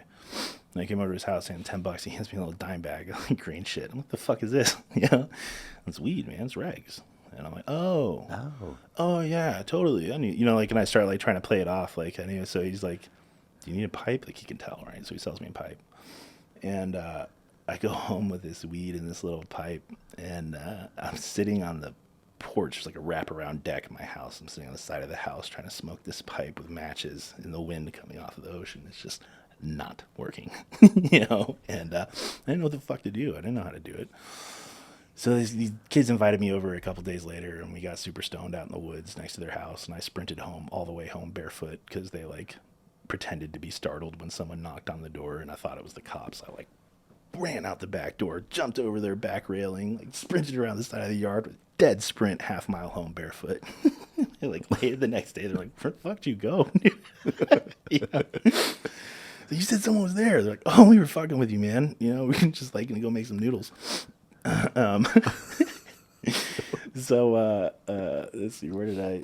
You went back to 12 when you started smoking weed. Yeah. So I started smoking weed and So drinking. just weed through 17. Yeah, just weed bit of and alcohol. drinking a lot. Yeah, Drinking a lot. Yeah. What was your drink of choice back then? Beer, vodka. Okay. Like whatever. So it wasn't until... whatever I could steal from my dad's liquor cabinet. Oh, yeah, of course. Yeah. So that was all, and all that was like fairly benign. Like, and I didn't smoke a ton of weed back then either. It was just really like more the like drinking, and I hadn't really seen a lot of drugs. I don't really know what the turning point was. So now you got the job, you're making some money, and you think it's going to be cool. Yeah. And so then you got, hey, you get blow? Like, what happened? How did you get into blow? Yeah. Did you know guys around you that were doing it? They were going to the strip club. You said, hey, I'm in. Yeah, I mean, it was probably something like that. So there's been a lot of drug use between then and now. And, it's hard to remember exactly how it happened. I hung out with this kid who had a pacemaker at 18. Yeah, defibrillator and a pacemaker. Yeah. Who did drugs. And, we got high a little bit together. I got this roommate, Melissa, and she really, I guess, kind of opened the doors for me. She was from California. And, and we ended up getting a condo together in Dallas. We ended up like very close friends, like really quickly, and I wasn't hooking up with her or anything. It was a really weird relationship, but we smoked a lot of weed together, and then some of the people that like she made friends with had like other things. I did some acid with her, and then like I found this guy I was buying weed from. It was like, oh, I got these blue dolphins, and that was like then the ecstasy thing started, yeah. And then, it really was just like a bunch of things. I had a guy for a while. I can't even remember who I was getting it from, but I would get this red tar opium, these balls of opium, and I would take it to the strip club, and I would have these Marlboro ultralight cigarettes that I would roll a little ball of opium up and stick it on the tip of the cigarette and rip the filter off and like sit there and like take a big rip of opium like right before getting a lap dance. There was this club in Dallas called the Clubhouse. Pantera owns it, and or they did. And it's 18 and up, full nude BYOB. It's like the fucking Wild West. There's like no rules in this place, right? Like, and they encourage the girls to do like whatever. It was like, it was wild. Wow. And so I spent a lot of time there. I did a lot of drugs there, and smoked opium there. Hooked up with a few of those strippers and brought them home, who also, had connections with drugs. And this is about what, 20, 21, 22? No, this is 18. Jeez. It's like 18, 19. 19, I ended up in rehab for the first time. So oh my God. I took things from 0 to 100 real quick, like I do. Had a friend one time describe it in a way that really jibes for me, and he said, when you're in your car. I'll let you know when we're at about 9:55. Cool. Yeah. Okay. He's like, when you're in your car and that song comes on the radio and it's your song and you don't even think about it, you just reach out and spin the dial up past 10. That's how it was for me with drugs. Like, I never even thought about it. As soon as I got high, I just had to go past 10. You know what I mean? Like, it had to be, all of it. Yeah. And very quickly ran out of money and drugs and decided to orchestrate this robbery. This guy I had bought weed from one time was just like very just like shit with OPSEC, right? Like operational security. I've always been very in tune to like how people handle themselves and like what's going on in my environment. Like details have always been a thing for me. I go over to hook up and buy some weed, like an eighth, like a small amount of weed from this guy. And he pulls this fucking Tupperware out and like opens the lid. This weed like sponges out of it, excuse me. Yeah. I mean, there's probably like 1.5 pounds of weed in here. Yeah. And I'm just like, this is a little guy. You know, he's a very small man and he's in an apartment alone. And I'm like, why the fuck would you pull that much weed out in front of anyone? Yeah. You know, but like I remembered it. Yeah. And when things got really bad, me and Melissa were very broke, and I needed drugs. I was like, "Hey, you remember that guy?" You know, I was like, "Hey, I'm gonna do a star 82 or whatever it is. Block your number and call this guy and tell him that you were given his number by a girl at the club, and describe yourself, right? Like you gave a number to a stranger, and now you're the stranger calling him." Tell him that you need to get like 1/2 pound or like a lot of weed. Like we'll figure out, like, and just have a conversation. Like, this girl gave me your number, like blah, blah, blah. I'm going to find out what he has on hand, you know? And I remember like I'm so OCD and like detail oriented that I started planning this whole thing out. And I had like, stole some extra license plates like a week in advance that I had put over the top of my license plates in my car. Like I mapped out the whole route. Like I knew where I would stop to change clothes. Like I had a plan for like, the moment I get to his door to the moment we leave, this is the amount of time I'm willing to spend here. We have to call and confirm that he's not home. We're going to set up like blah, blah, blah. We're going to meet him like somewhere else. The whole thing. And then I had like a duffel bag and like a crowbar and some gloves and shit. And we went, and I remember I got a gram of Coke before we went so I could get like really, you know, keyed up before going to rob this guy. And we're knocking on the door, and like, you know, I was going to break the window next to it so I could, like, reach through it. And, like, there's no one there. And I was in trouble with this door. Man, I just fucking kick it. Boom! Kick the door straight in. Right? And it worked. I mean, it just flew open. Yeah. Great. You run into his bedroom and just start tossing everything, right? Don't look. Pull the drawer out. Dump it, you know. Be fast. And found this Tupperware full of weed. He wasn't there, right? No. Found this Tupperware full of weed. Found, like, $1,200 or something like that in cash in, like, a sock drawer. And took off. And, sold like half the weed, took the cash, got a bunch of blown opium, had like a wild fucking week or whatever. Ended up having a really bad asthma attack and ended up in the hospital. And got out of the hospital, and I'm in the parking garage outside of my condo, and I called my dad.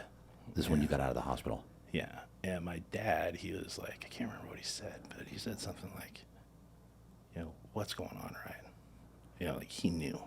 Right. And I just lost it. I broke down. I told him everything. And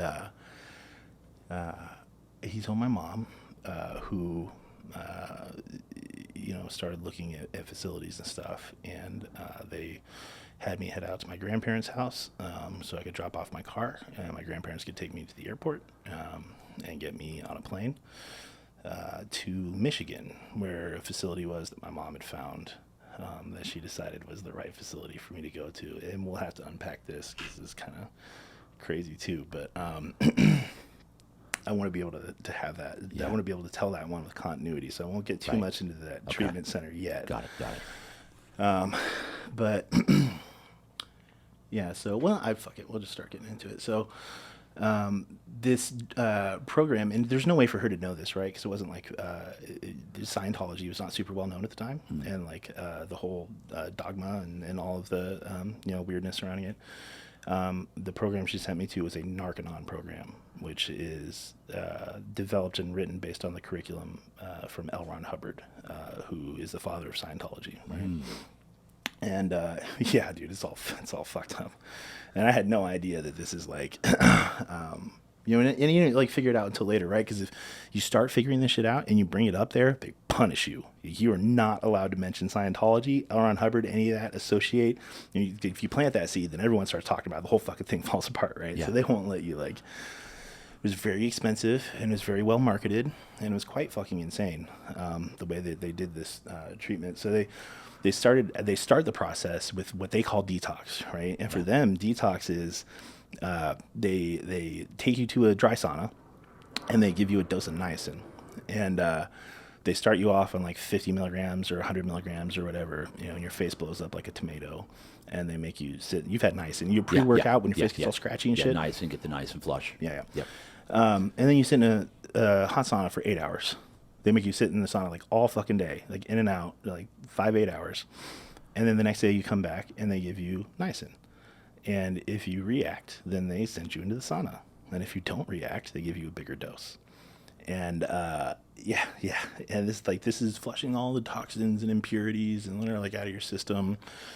And like there's probably like some percentage in that, because like I had enough residual like MDMA and shit in my system that I'm sitting in the sauna just like re-rolling like super hard, and And now, are some people throwing up and? Oh, it gets bad. So it's all subjective, right? They tell you that I can't remember. It's like some synonym of transcend, right? It was like to leave the detox, you have to like transcend to the next portion, and that's when you like quit reacting. But it's all subjective. They decide when you quit reacting. Because if you just keep giving me more niacin, I'm going to react again, right? So by the time it was done, it was 28 days in this fucking sauna, and they were giving me 2,000 milligrams of niacin. Are you kidding me? No, that was the final dose. And they're like, oh yeah, okay, now all the residual's gone, you can move on. Right? So then the next part of the program has a lot to do with training routines, TRs. Now this is all like Scientology canon, right? Like this is like, these are the exercises that they do. And so like, I can't remember whether there's like TR 1, 2, like 3, like they're all numbered, but they boil down to like, one of them is you sit there like this, like with your hands on your thighs and you like look straight forward and everyone around you just hurls insults and terrible shit at you until you don't react. They call it flattening the button, right? And there's several iterations of the same kind of exercise, right? The concept being like making you non-reactive to negative stimulus, right? So like, you won't get high when you feel bad if you can like let a bunch of people insult you in a chair in a room or something. Like I guess is the logic there. So I'm in this place 6 months ish, and I get high in the van driving to the hotel after my graduation ceremony. The graduation ceremony From rehab. From rehab. Yeah, they put us on this van, and the fucking driver at some point pulls out these clear joints. And he's like, what? They invented clear rolling paper while you guys were in treatment. And I was like, no fucking way. I was like, can I get one of those? And he's like, sure. The driver? Yeah. So he hands Does me... he work for the company? Probably. I don't fucking remember, man. So we pull over to this gas station to put fuel in this van, and I get out and light the joint. This guy is like... Was the other people in the treatment program, they were in the van? Yeah, I mean, they were all getting ready to go do heroin. You know what I mean? Yeah, dude, like, this place was so wild. Listen, no one was there to get clean.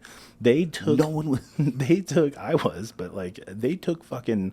While we were there, these kids were so out of control. They took the Purell dispensers off the wall because the kids wouldn't stop drinking it. They took Bic lighters away because they have a little, like, thing on the bottom. Yeah. If you put a push pin in that hole in a Bic lighter and you smack it on the table and pull the pin out, all the butane shoots out and they'd huff it, right? And they get high. They took This is at the treatment facility. Yes. They took away shaving cream from us for the same reason. They had that little plastic thing on the bottom of the can. You can knock that out and huff the aerosol. Yeah, it was wild, dude. For part of the program, I had to go get a handful of shaving cream when I wanted to shave.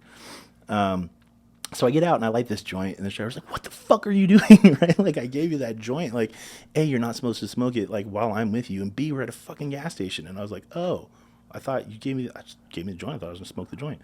Right? So like, I got high on the way out from that one. And did your other peeps? You got 52. Yeah, we're good for a few minutes. Yeah, I got a few. So did the other peeps on the van see you take the joint too, or no? They were just more worried about going and getting heroin. There's a couple of them. I think like one of them took a joint or whatever, and I wasn't like super involved with them. They just had their own thing, and I don't really know like what they all went and did, but everyone was like, I don't think there was anyone on that van that was like, yeah, I'm not getting high, you know. I think everyone was into it. It wasn't people really looking for like a solution, right? They were just there because they had to go. Yeah. Yeah, so someone like whoever made them go, or like whatever, the legal sentence or stipulation. There's a kid there who's 18, And one day I walked in, overheard him crying on the phone to his parents. But Mom, if I don't get the Xbox 360 and the PlayStation 3 or like PlayStation 4, like how am I going to stay sober? Right. And I'm like, kid, man, your parents are just tired of catching you jerking off in the living room. Right. Like you're here for marijuana, $40,000 for weed. Right. Like whatever the cost of this program was, you're bitching to your parents about not getting both game consoles. Couldn't stand that kid. You know, and then there's like the flip side of that token, like the little dude, God, I can't remember his name. I'm trying to figure out how to cook meth in his room, and then like me in the middle, right? Like I'm just hustling people in ping pong for cigarettes because I can't afford like $7 a pack. So like, dude, I've spent a lot of time institutionalized, right? So I'm like really good at ping pong. Yeah. Like I'm really good at ping pong. And so I would like sandbag these guys and let them win like 2 or 3 games off me, and then be like, all right, man, well, I guess you just double it. You want to put like a carton on it? I'd be like, yeah, and then fucking bury him. Oh my God. Yeah. So, you know, I always have my hustles or whatever. That was my first experience with rehab. I also got in fights there. And I did get kicked out. Fuck, I got kicked out of there for fighting too. Oh man, that's a really good part of that story. What was that? Yeah, okay, we're gonna call it. So, got in a fight. Like I usually, How far into this thing?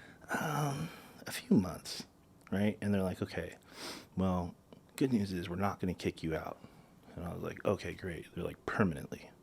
I was like, huh? And they're like, yeah, you are gone for 2 weeks. And like, and at the end of 2 weeks, you come back and piss clean, then we'll let you back in and you can finish. But if you come back and you've gotten high, then you're shit out of luck. And they dropped me off, and I'm from South Florida, mind you, right? Suitcase full of tropical clothes. They dropped me off in fucking, God, what was the name of the city? I can't remember. We're Michigan. Battle Creek, Michigan, right? Lake effect snow, -30, $10 in a town I've never been in before without a phone. See you in 2 weeks. Hope you make it back clean. Were you able to contact your parents? No, no. Oh no, I talked to my dad when they were kicking me out, and they're like, they had them like very convinced that like not to help me. You know what I mean? Like he has to deal with this. He has to figure it out. So one of the guys that went to the facility knew I was getting kicked out, had a cousin that lived locally, put me in contact with him. This guy, one of my best friends, paid for me to have a hotel room for a night and sent me some McDonald's like gift cards, right? And then I got in contact with this other guy when I went and stayed at his house, and it was fucking weird, man. He had this really big collection of like very fringe weird porn like out in his living room, like just very visible. And there's like no one that lived there, but he had me like opening in the safe in his bedroom to sell people like pain pills. Right? Yeah, he had like a big bag of like some fucking thing, and people would come over and he would have me like get pain pills, like give them to him. But like it's 30 below out. You know what I mean? I don't have anywhere to go. I don't have a job. I don't know like.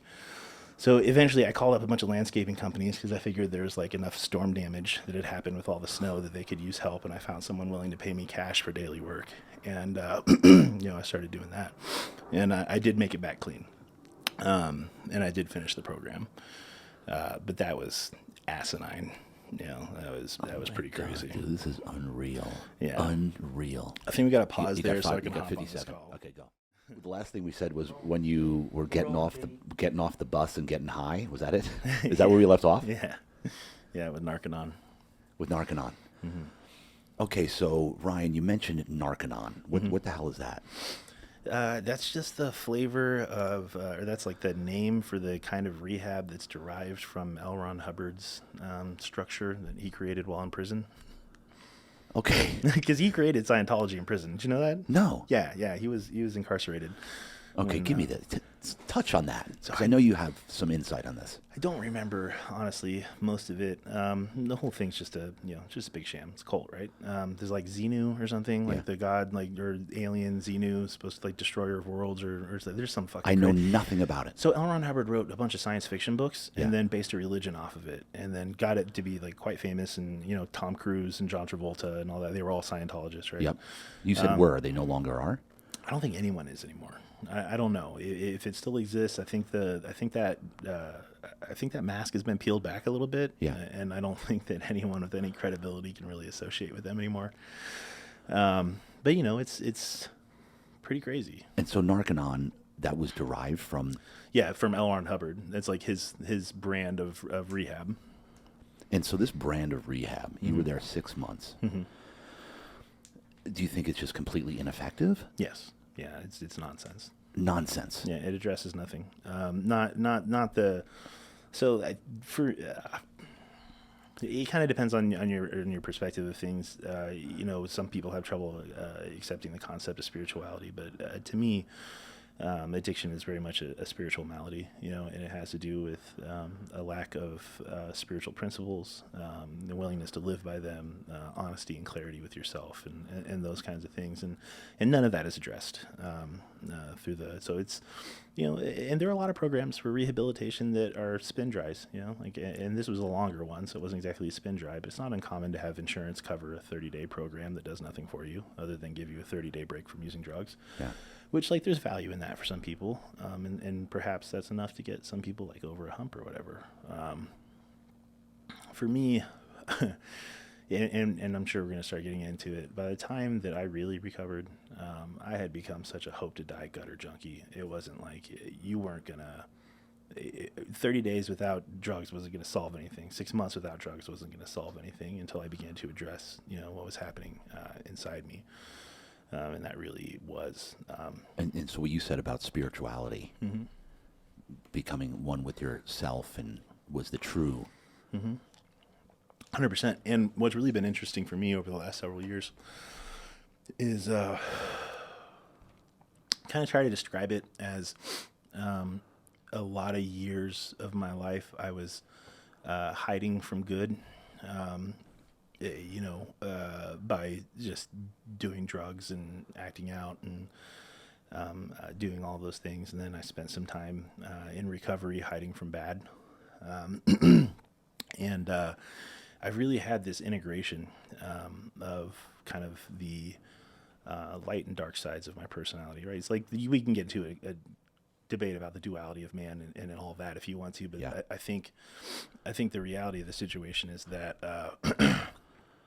everyone has light and dark, okay. right? And whether we want to admit that or make that a part of our external narrative, it makes it no less true. Every person has some evil, some darkness, some part of their personality that hides in the shadows. But that's every bit as much a part of you as the puppies and rainbows, right? Yep. And all the positive things that people are able to hang on to and attach social significance to. And so I am at a point now where I've really made peace with both sides of my personality, and they're well represented, and I find strength in both sides of that, in the light and the dark. And I'm very comfortable with who I am now, and I have a lot of confidence in that. But there's also certain things that amuse me, right? Like I have a tapestry of Baphomet hanging up in my garage gym. What is this? Baphomet, like the goat-headed devil figure with in the pentagram. Yeah. Right.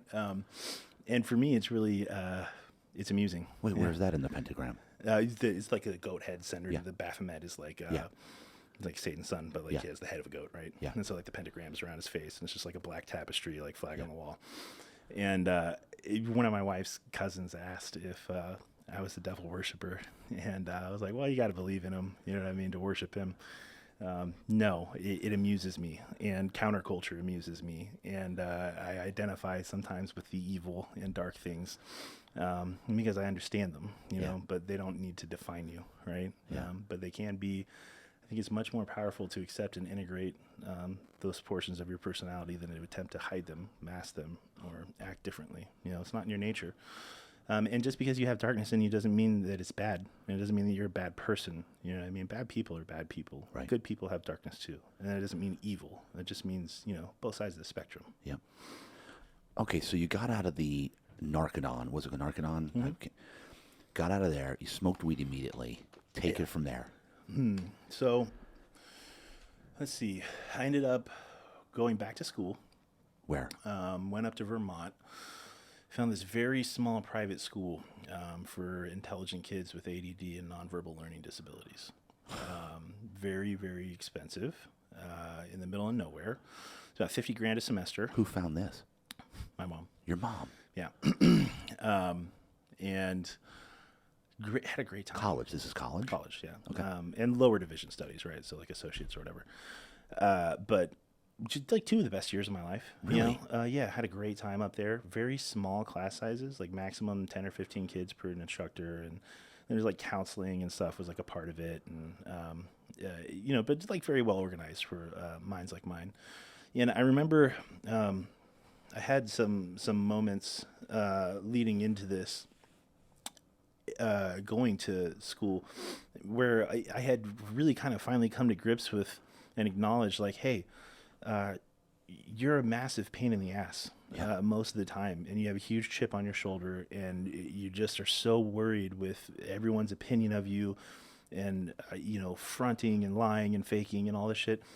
Why don't you make a commitment to listening to what other people have to say? Why don't you try to just be a nice guy? Like, I would really love to have friends, and I have friends, like good friends growing up, like my close friends or whatever. But most people didn't like me, right? It wasn't like, and I was hard to like, Yeah. It wasn't like I made myself quite difficult to like. And so I remember having that, like, let's be interested in other people. Let's ask about what other people have going on. Let's not lie, and let's try to just like be a nice person for the sake of being nice. Because don't you like it when people are nice to you? And this was people at the college told you this? No, this is me talking to myself. Oh, really? Yeah, this is a completely internal conversation. After the college, after Vermont? No, on the way up. On the way up? On the way up. Okay. And I remember really... That's probably why you had a good time there. I had the best fucking time of my life. I made such good friends. Now, of course, I was also going pretty wild. But it was all pretty benign at that time. There's like... So, my dad put me on budget. My dad's a big budget guy. Oh, yeah. And not a big, like, entertainment expense budget guy, right? So propose me a budget. We'll go over it together, Ryan. So I proposed it to him. He's like, yeah, I'm not giving you all that. He was like, I think we worked it out line by line. It ended up being like, I got $117 a month from him. Right? Line by line. Yeah, dude. 117. My dad is many wonderful things, but he is also Mr. Anal Retentive Airline Pilot Captain Dave. Like, things are very objective, and very rational. And so obviously that's not enough money, right? So I started selling weed, and it was we had a connection through a couple of my buddies where we could get a QP of this Canadian weed for $630, and we could resell it for $20 a gram and $50 an eighth. So it was like something like over $1,200, per QP, and that's doubling your money. Yeah. And a lot more than that, because these kids, it's a perfect captive market. All right, imagine this: $50,000 a semester. Every student here is ADD and compulsively addicted. They're sitting in the middle of nowhere in the mountains in Vermont. We're on a private school campus where police are not allowed to enter without permission from the campus president and the resident directors. We sold weed to all the resident directors. So every time cops were coming on campus, we knew an hour ahead of time. Just got our shit and left. Right? So, like, it was a consequence-free environment. So campus directors are kids? Yeah, well, the resident directors are. The right. RAs, the RDs, right? The campus president is an employee of the campus. But or some of the RAs are kids. The RDs, I think, were employees of the school. I don't remember the mechanics. Yeah, but we sold weed to them, right? So we didn't get in trouble. And, it was like all day long. Were you guys getting high every day? Oh, my God, dude. It was just nonstop. So you're in class high? All the time. We get out of class, and I'd hop in my buddy's Ford Escape. The campus was a big square, one-way road. And we'd come up, the dorms are on the top, all 5 dorm buildings. We'd drive by, I'd hop in Jeffy's truck, we'd pick up 1 or 2 people, we'd drive off campus and go on a mountain loop, right? So we lived in the mountains in Vermont, and there was all these roads that were just loops around the mountain. And there's like the Friendship Loop and the Water Barrel Loop, and it's a water barrel sitting in the middle of fucking nowhere, a pipe sticking out of a hill with like the clearest spring water just dripping into this barrel. We'd go dip a bong in it, and we'd smoke, we'd roll a blunt or 2, and we'd go smoke. And then when we come back to the campus, we'd drop off whoever's in the back seat, pick up the next 2 people, go get some blunts, roll them, drive on another loop, right? And that was like all day long, just rolling blunts. Did you guys smell like stink? Yes, of course we did. Yeah. Didn't the teacher say anything? I didn't give a shit. It was Vermont. It was a college campus. They all smoked weed too, or they were frying acid or like whatever. Like no one cared, and so. But then also like the flip side of that is like it was very easy to get prescription medications because everyone was ADD, right? So they had like a psychologist like on staff and like or a shrink or whatever. And so I got this situation set up where I just manipulated these doctors into prescribing way over prescribing me. And then I also got a prescription for Xanax. So I would get like, I think it was 4 30 milligram Adderalls per day and 62 milligram Xanax bars per month, like the big ones. I would get those every month.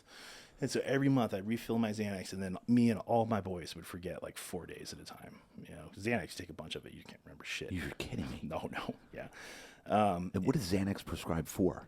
Anxiety. It's Anxiety. Benzodiazepine. Yeah. And you literally wouldn't remember 4 days. Wouldn't remember shit. Yeah. We just eat the pills until they were all gone, and we couldn't remember anything in the period of time that it took us. You know, and of course it's like, Are you operating in class? Like you're going through class? And yeah, I got straight A's. Yeah, I got straight A's in the school.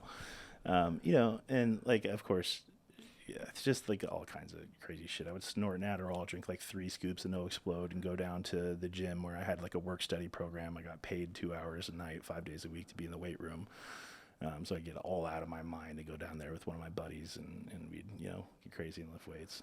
And, you know, I had so much fun at the school. Like the Adderall and the Xanax were that was probably as serious as it got when I was there. But for the most part, it was very innocent fun, you know, and very cool. Like a lot of drinking at mountain houses and like parties and that kind of stuff. But for the most part, like quite innocent, you know. Yeah. The Xanax was probably like the riskiest, Yeah. you know, thing that was going on. But for the most part, it was, you know, just smoking weed and having fun every once in a while, and eating some mushrooms and going out to swim at the culvert and driving around on the mountain loops. And, you know, it was, I made some of the best friends in my life because I did the thing. I was nice. I listened. I asked questions. I wanted to hear about other people. Wow. And I made some of the best friends I'd ever made. And so, phenomenal experience. And then off from there, where'd you go from there?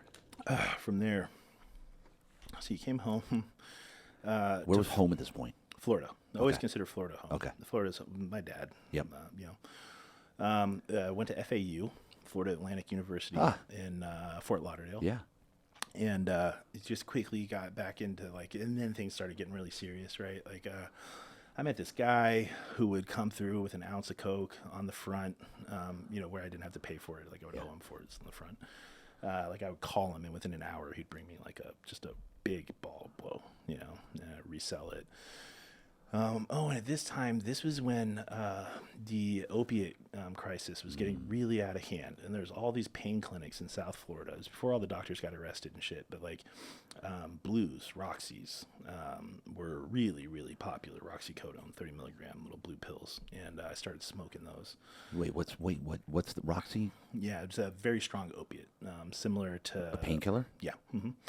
And What was it? Oxycontin, like similar or even more? similar, yeah. Okay. Roxycodone. I think it's like the some generic equivalent, right? Yeah. Okay. And so we would smoke those. Smoke them. Yeah, put You them on. chop them up. Put the whole pill on a piece of foil, and then hold a lighter under it. You're kidding And me. the pill slides. And you call it drawing mazes because it'd leave a little black streak, and then you slide it this way, and then slide it that way, so you draw like a shape on your foil. Excuse me.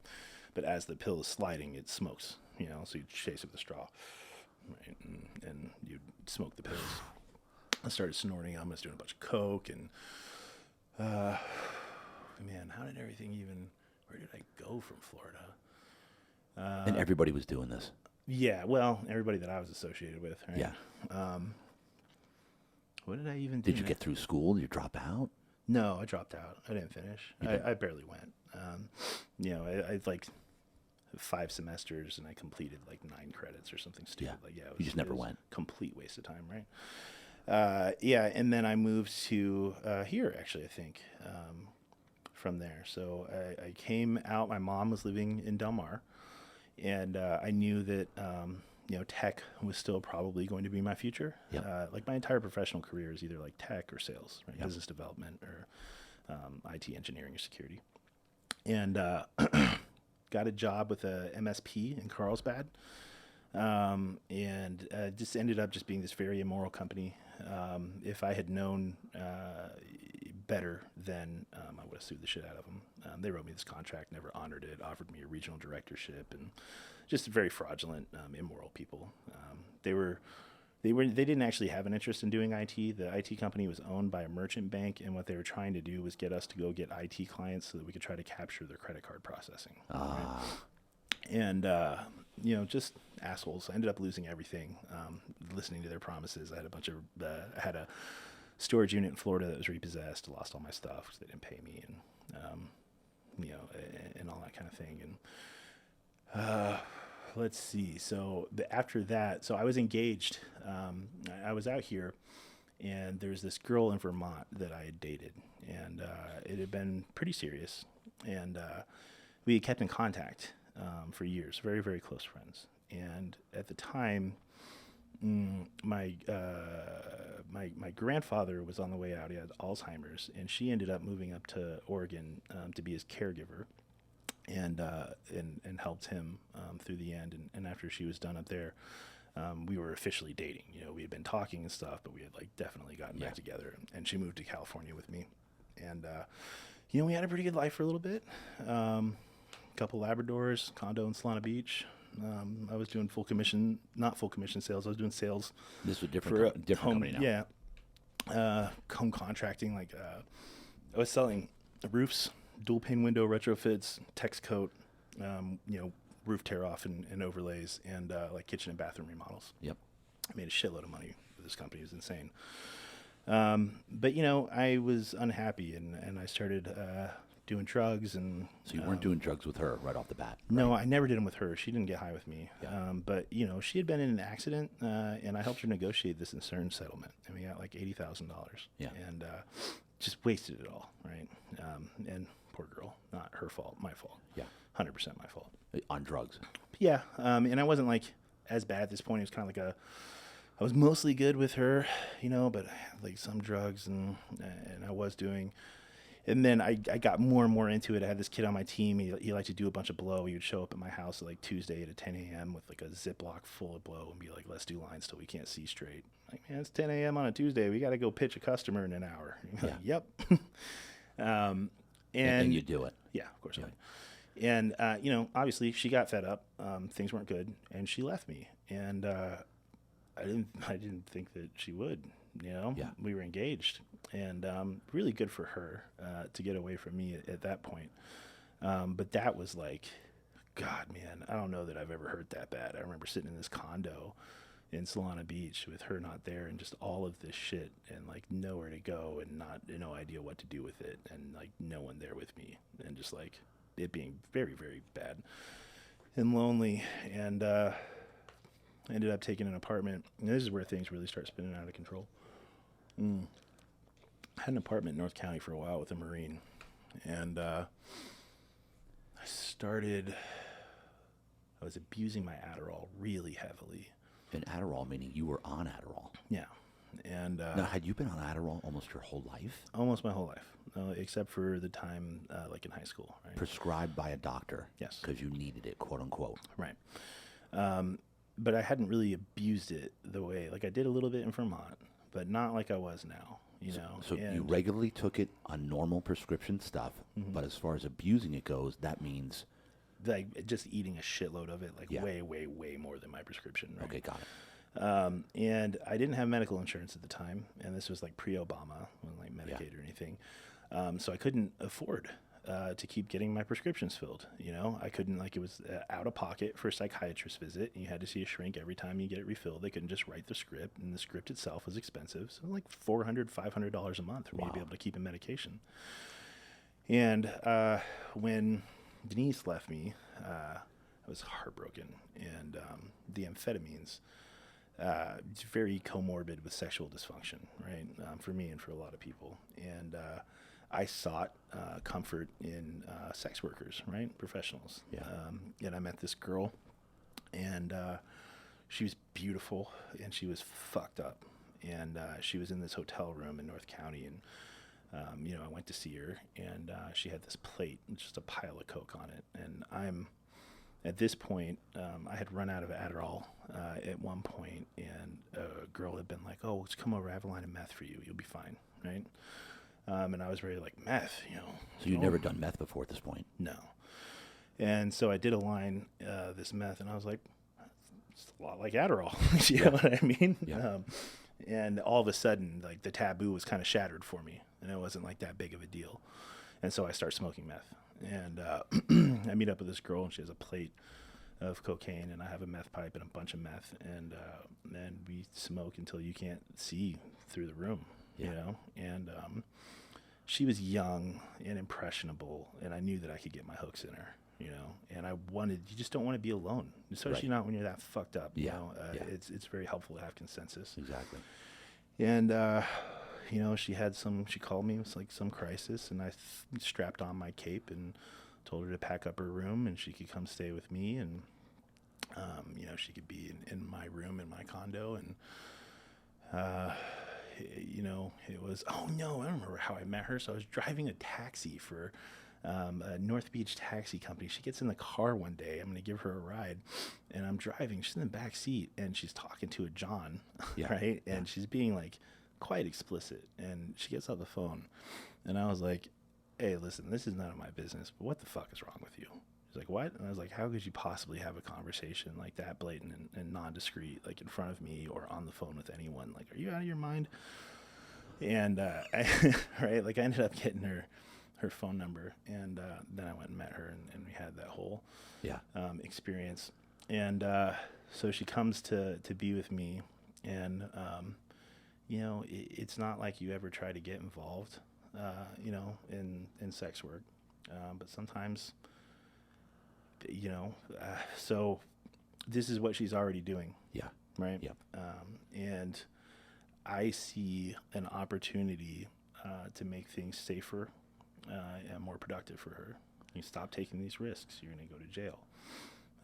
You know, this is how you market yourself. This is how you look someone up online. This is how you verify an identity. This is how you, you know, a number of other things. And then, you know, before you know it, I'm kind of managing her, you know, and right. I didn't, that wasn't my intention.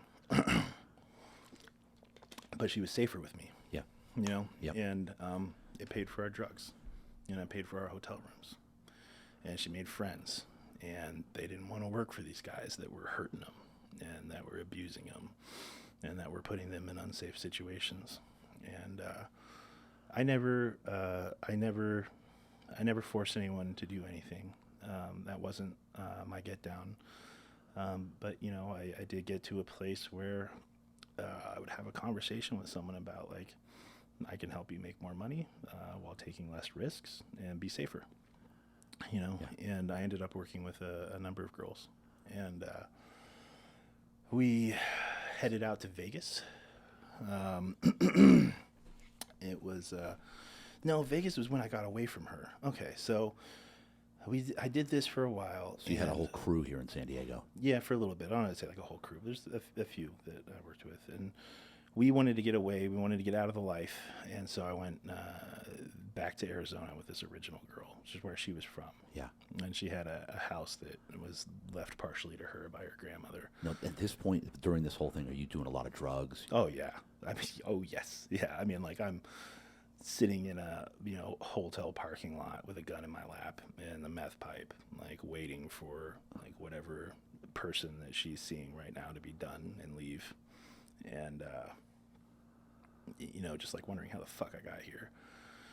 And so I go back to So Arizona. those thoughts with went her. through your mind. Oh yeah, of course. You know, like, you know, like, Yeah. I just, where what happened, you know. Yeah. But you're so deep in it, and this is the only way for you to be able to continue forward feeling like you're okay, is to be surrounded by people who are doing the same thing, right? And I've gone so deep down this hole that it feels like there's no turning back. And I try to make it out with her. We go back to Arizona, and her family's so toxic. Oh my God, I've never seen anything like it.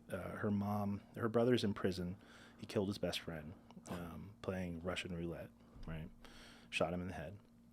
Her mom had a psychotic break when this happened, and she started dumpster diving and hoarding. And so her mom spent all day looking for hot dumpsters, and she would go to dumpsters behind stores where they'd thrown away food and like whatever items, and she would bring it home. That's how she was feeding all these kids that lived with her. And she had a younger sister that lived with us, and that was also quite messed up. And I think I did my best for her, and I tried to make things better, I partially remodeled that house and I rebuilt this truck and blah, blah, blah. But in the end, it was so toxic and it was so ugly that I finally got to the point where, despite being participatory in all of it, You were doing drugs at this point still. yeah, not as much because they were hard to get. Right. I was still over it. I was like, I won't do this anymore. I won't be treated this way. And I had been starting a company with a guy out there, and he was coming over to pick me up to work out. And I just packed my shit and grabbed my dog and threw it in the back of his truck. And I was like, I'll stay in our office. I'm done here. I'm never coming back. You told her that. Yeah. And I heard a number of years ago, actually, several years ago, about her through this guy that I had been, we reconnected like once briefly several years later. And I guess she had beaten her mom so badly that her mom like lost an eye and she's in prison. So there's that. Wow. And I mean, I'm now at a point, JD, I've compromised every single ethical fiber of my being. Every moral that I've ever had or held dear or thought that was a line that I wouldn't violate, I've violated. And the things that I can say about myself that I've done at this point sicken me. And I don't know what to do other than to leave, and I want to get away. And so I'm really good at cards. I decided I was going to go to Vegas and play poker for a couple of years. And dude, I went on Craigslist and I like wrote some post and like found someone who was going from Arizona to Vegas, like got a ride with them, had enough money for a hotel room for like 2 nights, put another post on Craigslist like, hey, this is my situation. I'm in this hotel room. I have unemployment. I'll have X amount of dollars on X day. Like I need a place to live because I can't even like afford this room anymore. I have a chocolate lab. He's well trained, like the whole thing. Yeah. And some guy read it and reached out and gave me a room in his house contingent on me like paying rent when I had unemployment. And so I went and did that. And I started playing cards and I made some money. Were you doing drugs at this point? No, I was clean at this point. Really? Yeah. I wanted to stop. I got away, and I wasn't like squeaky clean, but I wasn't like, right. In it. And it's always something. So I started making some money and I hooked up with the wrong girl. And just right back in it. You know what I mean? Almost instantly, except for this time. Was she a stripper? Yeah. Yeah. Yeah, except for this time, she showed me how to shoot up. And I had never used a needle, and... you had obviously heard about it. Right. And knew that, okay, you get to that point. Right. Right. And it's funny, too, because I wanted it, right? Like, I let people try on me like 3 times before it worked. The first 2 times someone tried to hit one of my veins, they missed, and I didn't get high. And then the 3rd time, I just let them keep trying, The 3rd time, and I got high. Yeah. And that was... Was it heroin? No, speed. So Speed. I don't... Okay. I don't really like going slow. So my whole life, it's mostly been stimulants. It's been Adderall, It's been cocaine, it's been speed. I've seen, and I did plenty of heroin. You did what? I did plenty of heroin with my speed, but I almost never just did heroin. I didn't like it. And the first time I ever did a shot of straight heroin, I overdosed, and I didn't know I was doing a shot of straight heroin. But I let this girl hit my arm, and that was it, dude. Yeah. You know what I mean? I was off to the races. And What kind of speed? Like, what was that? meth. Meth, okay. Yeah. And it's interesting, shooting meth, you can't, like, you don't really overdose. There's no, so you overamp and pass out, if you do too much of it, but you won't like die, Right. So I just started slamming all this meth, and I had this dealer, and I couldn't, afford to hook up at one point, and he knew about my skill sets on the computer electronically. And so he decides he's going to test me, right? And I hit him up, and I'm asking him for a front. And he goes, we're going to go do some dirt together. And I was like, yeah, okay. So I hop in his pickup, and he takes me over to Home Depot. And he backs up next to the lawn and garden section in a parking space that's like facing kind of, the outside area, you'll have like an emergency door, like through the gate, like, or through the fence or whatever. Yeah. Like you hit this door and like the alarm will sound or whatever, but you can get out if there's a fire. So he like backs up where the back of his truck is in a parking spot, like looking at that. And he goes, go inside and come out with something valuable. And I was like, okay, so I went in, walked all the way towards the end, towards the lawn and garden section, and grabbed a couple chainsaws, one in each hand. Chainsaws? Yep. And kicked the fucking bar on that door, ran through the lawn and garden section, threw the chainsaws in the back of his truck, hopped in, and we took off. And we took him to a pawn shop and sold them. But that was his litmus test for me, right? He wanted to know if I was for real or not. And he goes, okay, I got some people to introduce you to. And I told him, actually, I don't want to meet anyone. Why don't you tell me what you're thinking about, and let's, work this out together. And he knew that I knew how to hack and do a number of different things. And so we put together this team, allegedly. And if you want to be successful, we'll speak in hypotheticals. If you want to be successful stealing money and identities, then you need a source. You need several sources, right? You need someone to get you IDs to work with. You need someone to get you copies of checks, financials, vendor information, and stuff to work with. And so let's say that you were attempting to run an identity theft and extortion ring.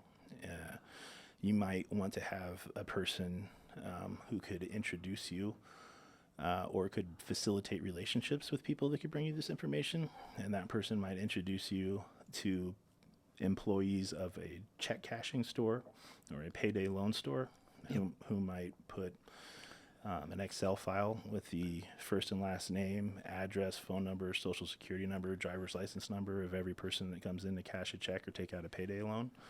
And that person might once a week hand off a USB drive like that to someone attempting to extort individuals. And then let's say if you wanted to be able to use those identities to do things like steal money, you're going to need accounts to steal money from. So you might seek someone to do things like dumpster diving, right? And go behind casinos and pick out sheafs of unshredded paper and see what you might find. You might find a contracting company that wrote a $20,000 check and the account and routing number is right on it. You might be able to understand the names of the people who've established the relationships that allow these checks to be paid in cash.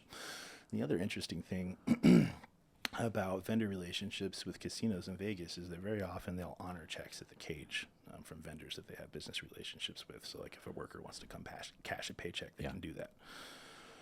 And so once you have, if you were to be looking to do things like this, and you have a source of information and a source of money, then you would probably need a source of disposable people to go and pick up checks and cash checks and so forth. So one might orchestrate a situation where they drove around residential neighborhoods in Las Vegas and cracked into home Wi-Fi to use unidentifiable networks with which to set up dummy checking accounts and things of that nature with identities that have been stolen and provided to them.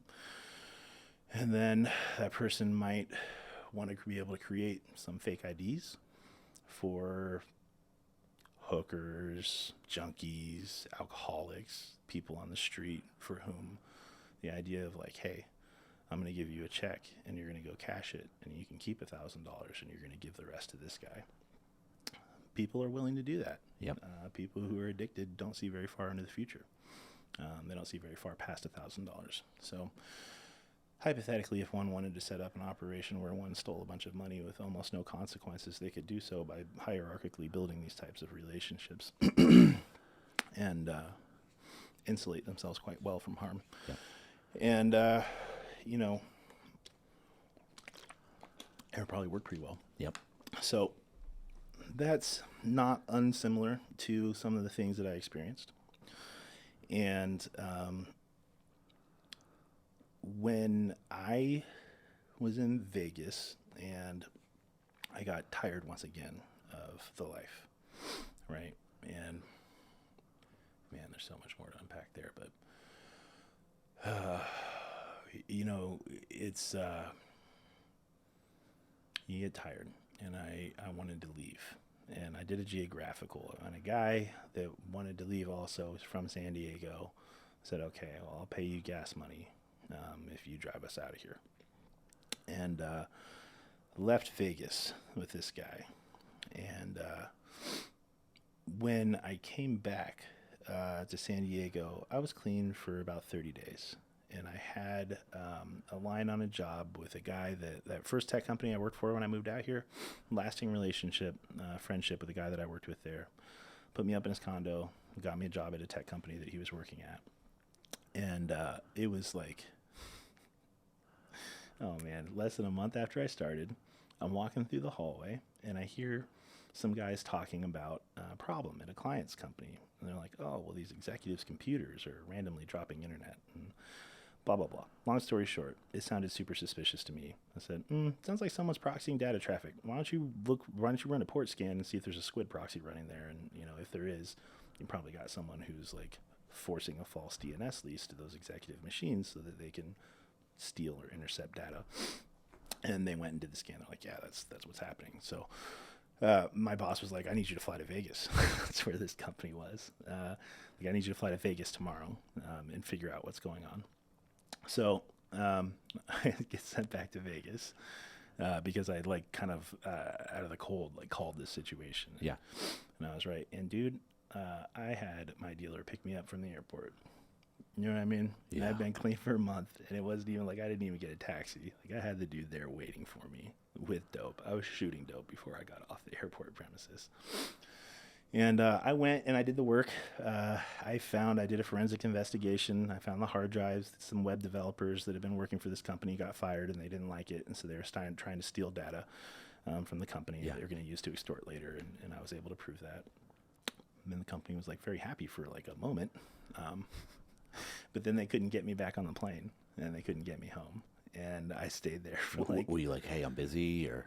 No, I just didn't answer. I just went nuts. And I stayed there for like an extra 2 weeks until every single fucking option I had was gone. Every last penny that I could have used to get back to San Diego. I missed all the plane flights, the rental car, no more hotel room, nothing. Had they known your history?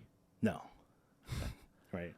And so I managed to get back somehow. I can't remember how. I like begged, lied, cheat, steal, whatever. I get back to San Diego. And at this point, though, I'm so off the rails. And like, so out there, you're what? You're shooting crystal meth, crystal smoking meth, a little bit of heroin. Once I started shooting, smoking was over. Smoking was over. Yeah, dude. And I was a gutter junkie, dude. If I don't have dope to shoot and you passed me a meth pipe, I'd real quick dump it on the top of my shoe when you weren't looking, and I would go into the bathroom, scrape it off my shoe into the spoon and shoot it. I was not, yeah. So because once you get to the shooting, there's nothing that tops that. Why would you smoke it, you dirty junkies? Yeah. You know what I mean? Like, you're covered in soot and shit, and you just like smell like shit, and you're pulling out a meth pipe every 15 minutes. How do you get through your day? You know what I mean? Like, you can't do anything. It's like all these things that you rationalize and convince yourself of. And so yeah, I came back and I just continued using like the same. What did the job say? Did you get fired? Yeah, I did get fired eventually. When you came back, like, dude, where were you? Yeah, I don't even remember. They were obviously like not happy, clearly, and but. So it gets worse and worse. And I'm like, I'm going into the office. I'll be at my desk for like 15 minutes. Then I'll go to the bathroom to shoot dope. And I'll be in there for like an hour and a half. And then come back, immediately leave. Yeah, I just get like sidetracked. And it's, just you're a tweaker. You fucking... Would anybody come into the bathroom? Probably. I don't know. I really don't even remember. And I would just leave, and... oh, God. So this stuff, I all... definitely like did. So like I'm not any longer concerned with consequences, right? Just with getting dope and money. Like that is what I need. I need money for the dope. And so I start forging paychecks. I had some check stock paper, and I had magnetic ink that they use, Micker ink, for printing checks. And I had a car with a power outlet in the glove box. And so I would go to like Sequan or Barona or whatever, and I would go into the cage and I would cash my paycheck and I would go and spend all the money, and then I would go back out to the parking garage and I would shoot some dope, and I would plug the printer into the center console and I would print up a phony check and I would walk right back in and cash it. And how much time in between these caching? Oh, like an hour. An Like a hour? couple hours. You know what I mean? Like it wouldn't even be a shift change. Like I just didn't give a fuck. I Was was it a different person's? sometimes, yeah, but I didn't care. Like I would walk right back up to the same person. And, yeah, it's just another check. I didn't cash this one earlier. Like whatever. Like, Holy shit! So, yeah. and then where would you get somebody bring it to you in the parking lot? What? Bring me what? The dope? No, I had the dope with me. Oh yeah, okay. Yeah, yeah. Or I'd like call someone or hook Yeah, up or yeah, like yeah, whatever. yeah. Yeah, and so obviously that didn't last very long, JD, right? Right. Like, and the attribution was made quite quickly, and that and a couple other things. So I'm coming home to my my condo one night, and I had told Don, the guy I was living with, when I came back and when I was first clean, I was like, Don, if I start getting high around you, I will fucking rob you. I will take everything from you, and I will lie to you about it. I'm not a good guy when I'm getting high. It's not Don's fault that I started getting high again. Yeah. But he was super interested. He like all of a sudden starts coming back to me. He's like, yeah, so that meth, he said, you can get that like locally? And it was like 3 or 4 times he says that. And I'm like, finally like, all right, man, give me some cash. I'll get some speed. You know what I mean? Is that what you want? Like, and that's what I did. And I was back off to the races quite quickly. And did he shoot it up too? No, he smoked it. Okay. And so he had given me his PIN number at one point to go pull like money out for him or something. And I'm like all spun out one night, and I take his wallet, he like left it on the table, and I went and I pulled some money out of an ATM. And it's funny that was actually the nail in my coffin. So there's a case being built against me by the feds at this point. And they, I guess, are like looking for like a preponderance of evidence with which to convict me. And I go and use this debit card to steal some money out of the ATM, and Don reports it to the police that money had been stolen from his account. And the police do an investigation, and there I am on the gas station camera, right? Yeah. It's like quite clearly me. And so I guess there was like some amount of interagency cooperation. I went to go pick up some speed and buy some toys for my dog, some beach toys. And I came back, and all along the street, there's all these like blacked out SUVs, and I knew what time it was. Yeah. You know what I mean? And I lived in this little place with like a gated parking lot, and so I go to pull in the parking lot, and I can see my window on the side of the building. And I can see my roommate kind of like bird dogging, and he's like looking out, looking for me, and there's like guys in the room with him. I'm like, all right, I could have turned around and left, right? I could have, but I was so tired. I was so tired of the life. I didn't want to do it anymore. And so I just parked my car, took a deep breath, grabbed my shit, and walked out. And the FBI and the local police swarmed me on the stairs, walking up to go in my condo. And it's funny because I had been going to see this girl, so I'm like really well dressed, like ankle leather Italian boots and like jeans and this nice blue shirt. And I have a bag with all these like dog beach toys in it, and then a camera case like with a ½ ounce of meth and a bunch of loaded rigs in it. And cops come and get me, and they're showing me surveillance photos, me in the gas station and me cashing checks in these different places. I'm just like, that's not me. And then they pull this camera case out that's full of drugs and stuff, and I'm like, yeah, it's not mine. And obviously it is, and they arrest me. So I go to jail. It was the first time that I'd ever been arrested. I've only really gotten in trouble once in my life. And I was in booking for like 36 hours. So like every 4 hours for like a day and a half, I got moved from one room to another. And like I fought a dude for a roll of toilet paper to use as a pillow at one point. And like... it's just a nightmare, dude. I had been awake for like 6 or 7 days when they got me. Yeah. So I'm at the place where I'm seeing like shadow people. Yeah. You know what I mean? Like peripheral vision, and like I'm bad shape. And I finally get a cell. And this skinny little scrawny little white kid runs in. And he's like, "You a B or you a wood, dog?" And I'm like, "I'm going to sleep. Get the fuck out of my cell." And I thought that I was locked up for a few days. When I went to sentencing, I had 18 days credit. They give you 2 days credit for every day that you're in. So I was arrested. I was in jail for 9 or 10 days, something like that. And I was arrested in El Cajon, taken to jail in El Cajon, but when I was released, I was downtown. I have no idea how I got there. So I remember I get into a room with a phone, and they're like, you can call a bail bondsman or your parents or whatever. And so I call my mom. I call a bail bondsman. And the only thing that I'm telling everyone is I do not want my dad to know. Do not call my father. Do not tell my father. I don't want my dad to know I'm in jail. And I picked up the phone to talk to the bail bondsman. After I talked to him, the first thing he said was, "We just talked to your dad." I just started crying, man. I didn't want my dad to know. I was so ashamed, you know? Yeah. And they called him. And so that cat was out of the bag. And they brought me in on 15 felony charges. Interstate commerce fraud, forgery, device access controls, computer fraud and abuse act, on and on.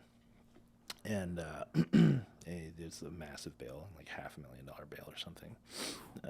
Yeah, it was obscene, dude. I was like non-violent first offender, and like most of these guys are in here for like beating the shit out of a woman or something, and they're like $5,000 bail.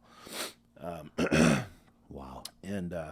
And then after all that, right? So it's like all these charges, this massive bail, and then they ROR me. They release me on my own recognizance. What'd your dad say? Did you talk to him? God, I can't remember if I talked to him while I was in jail or not. They decided they were not going to bail me out, and I was like, yeah, that makes sense.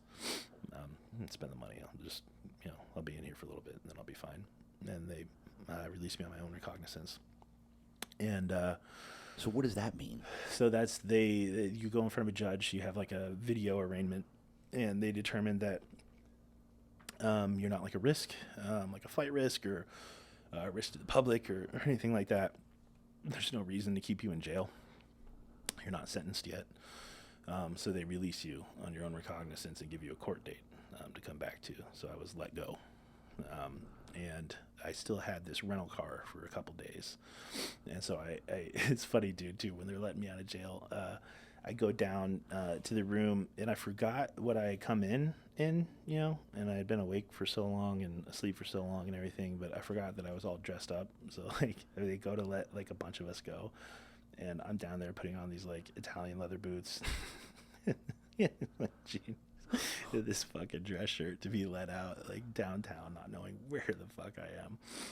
And I make it back up to El Cajon to the parking lot to get this rental car and pick my dog up. And my roommate is just destroyed. And I get my dog, and when I hop in this car, I pull down the visor, and there's like 2 loaded hypes with speed in them. And I shot one of them. I got rid of one of them. That was the last time I ever took a shot. And I remember driving on the highway and just completely losing it, right? Like I start sobbing and apologizing to my dog. I'm so sorry. I'm so sorry. That's all I could say. Just like apologizing. And I pull over so I don't fucking wreck the car, you know? And, dude, so I call a family friend. I call my dad. He says, you need to talk to Ronnie, who's a family friend, who's an interesting story in himself, but we won't go there. It's so overtime already. But he tells me about NA, and he gives me the NA hotline phone number, and he goes, go to a meeting, find the nearest meeting. He goes, go and don't leave until it's over. I said, all right. So I went to this meeting, and there's this guy there, right? Super cool looking. He's got a nice watch. He's young. He's good looking. He's jacked. He's all these tattoos. Like, he's very funny and animated. People like him, And I remember thinking to myself, like, okay, if this guy is doing it, like maybe it's not so bad, But I sat there in this room and I didn't know how to participate. I didn't know if there was like a list or like, these people were getting called, like, sharing and everything. And I wanted to talk so bad, but I didn't know how to do it. And I just sat there and I shook, I just shook. I'm sure I was crying. And this girl who was my connection and also, my favorite hookup, sent me a text and told me that I could come stay with her, And so that was my plan. As soon as this meeting is over, I'm going to go down to Chula Vista, and I'm going to go stay with this chick, and it's going to be cool. I'll get high. I'll feel better. And on the way out the door, I stayed to the end of the meeting, and on the way out the door, this hand reaches out and grabs my arm. And I look up, and it's this guy that I thought looked cool, and he's like, wait a second, bro, talk to me. I said, what's going on? And it all came out. 15 felony charges. I can't stop shooting dope. I just got out of jail. I have nowhere to live. It's a bad spot. And he's like, okay, calm down, And he goes and makes some phone calls and clears his schedule, and he takes me to another meeting. And after that meeting, he takes me to a bonfire at a friend's house in the program. And after that, I don't know if we went to another meeting or what the deal was, but he takes me back to the parking lot in front of the Serenity shop in Claremont Mesa, and he says, park your car right here. You sleep here. And he said, if anyone bothers you, you tell them you're waiting for the next meeting. He said, even if it's a cop. He said, even if it's 2 a.m. He said, I did this. He said, I lived here in my truck. He said, you'll be okay. So the next morning I woke up, and this guy was standing outside of my truck. He had a cup of coffee. And the same guy. Same guy. Went out, drank coffee, went to a meeting, hung out with him all day, went to bed. Woke up the next morning in this parking lot, and that guy was there again. And I got out angry.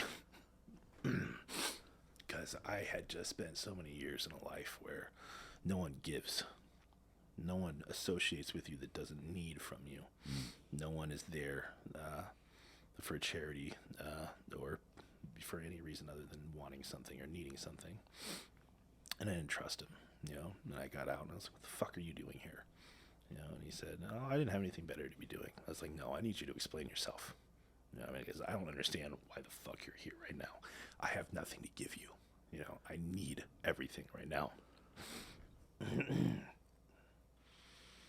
He looked at me and he said, I've been clean for 7 years.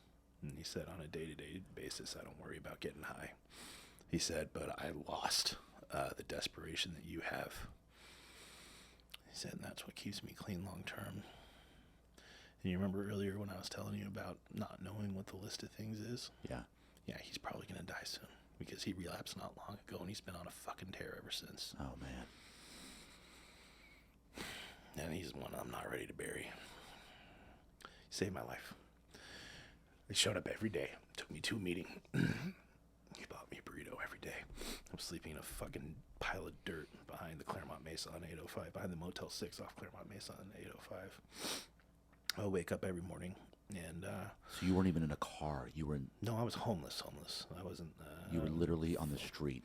I don't get... it's interesting. When people have, like, cars and hotel rooms and shit, I don't consider that homeless. Like, I never did. I guess I do now, So when he dropped you off, you were literally sleeping... He dropped me off in the parking lot of the Motel 6. I walked through it to the back to the frontage road that ran along the side of the highway, and I slept in the dirt underneath a tree.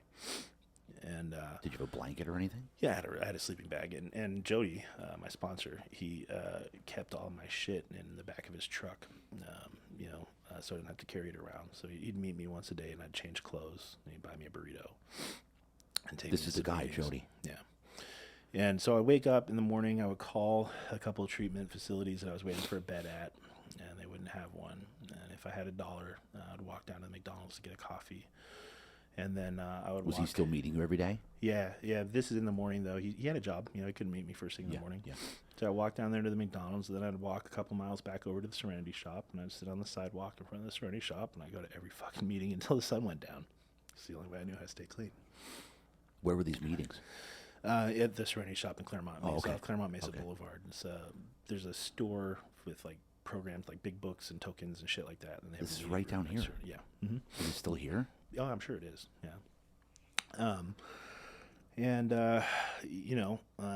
I did that, and I met some good people in recovery.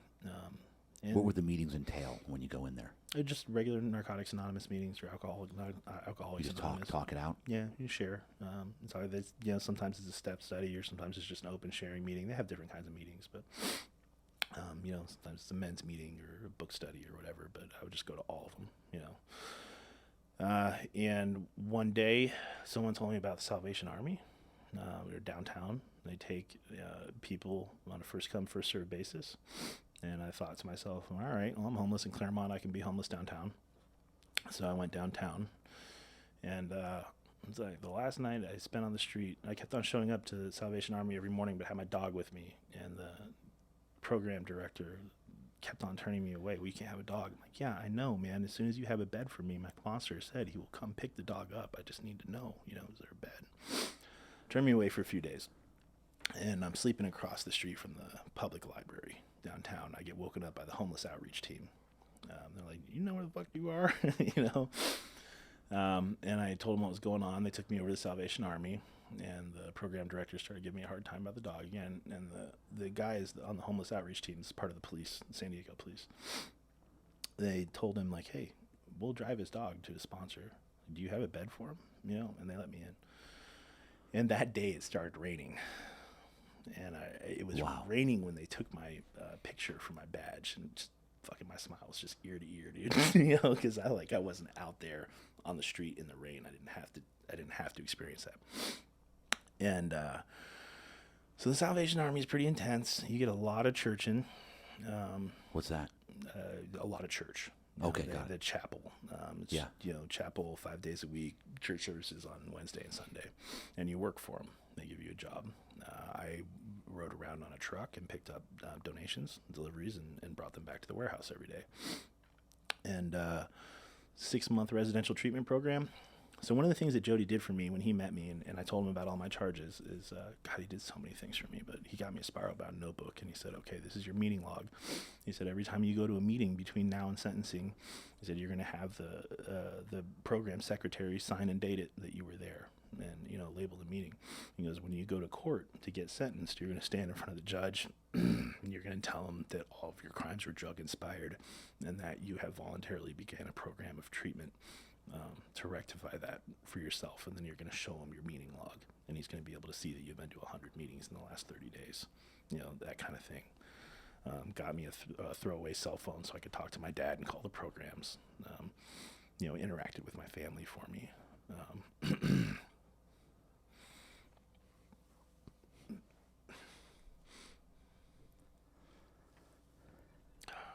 I'm really scared of losing him. So I got clean, and I went to sentencing, and I was able to put together such a good story that I ended up only being convicted of a single felony charge for using another person's identifying information, which in the state of California is what's called a wobbler. So after 18 months, assuming you haven't gotten any other trouble, you can petition to have it reduced to a misdemeanor and expunged. So I have a clean record. I have no felony convictions. I have to go from where I was to where I am at now is such a fucking moonshot. You know what I mean? You only ever get one, right? Like, Jesus. So, and this is where I start kind of scrapping my way back out. So, I graduated from the program. Jody talked to my dad about helping me with the sober living for a while. In the sober living, I started working as an electrician's assistant to a buddy's dad who was an electrician, making $9 an hour pulling wire, and Jody buys his first house. It's a property with 2 houses on it, and he says, "You're moving into the house next door." Gave me a really good deal on rent, rented me one of the rooms, sold me his motorcycle, let me make payments on it. And so I had a place to live and I had transport, and while I was getting clean, I was voluntarily celibate for 13 months. I didn't interact with women at all. The idea being trying to figure out who I am and what I need, and getting better. And so when I was ready to start looking, I went on Plenty of Fish, and I wrote this really stupid, corny profile, but it was very honest about what I wanted, looking for someone who makes me excited to get up in the morning, smile at my phone when you text kind of thing. And I met my wife. She reached out to me. She was the first girl that messaged me directly. Dude, how transparent were you? So I'll tell you, and from the first conversation, the first time she texted me, I knew it was different. It was amazing. So we met after talking for a few days. She was leaving a friend's passion birthday party and met me in a parking lot in Mira Mesa and hopped on my motorcycle and took a ride with me. And I kissed her afterwards, and I remember thinking to myself, I'm fucked. You know what I mean? Like, I'm already. And I remember thinking, like, I can't lose her in 3 months. You know what I mean? Like, if this is going to happen, it's going to happen tonight. I'm going to tell her everything. If I'm going to scare her off, I'm going to scare her off right now. You know, I don't want my heart in it. You know, I bare my soul. I tell her everything. She's still interested. And then shortly after that conversation, I have to tell her, like, hey, I make $9 an hour.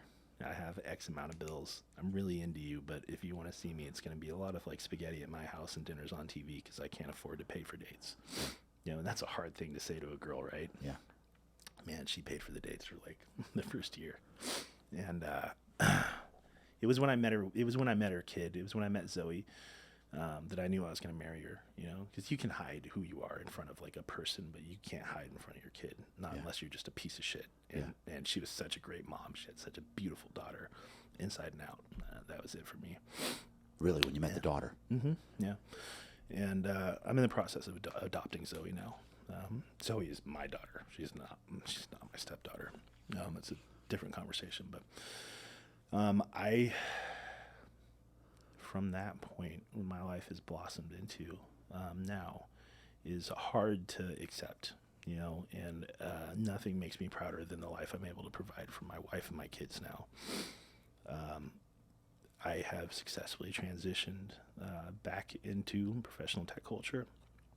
And, you know, I went from pulling wires and electrician's assistant. I was selling sports supplements on the phone for $12 an hour.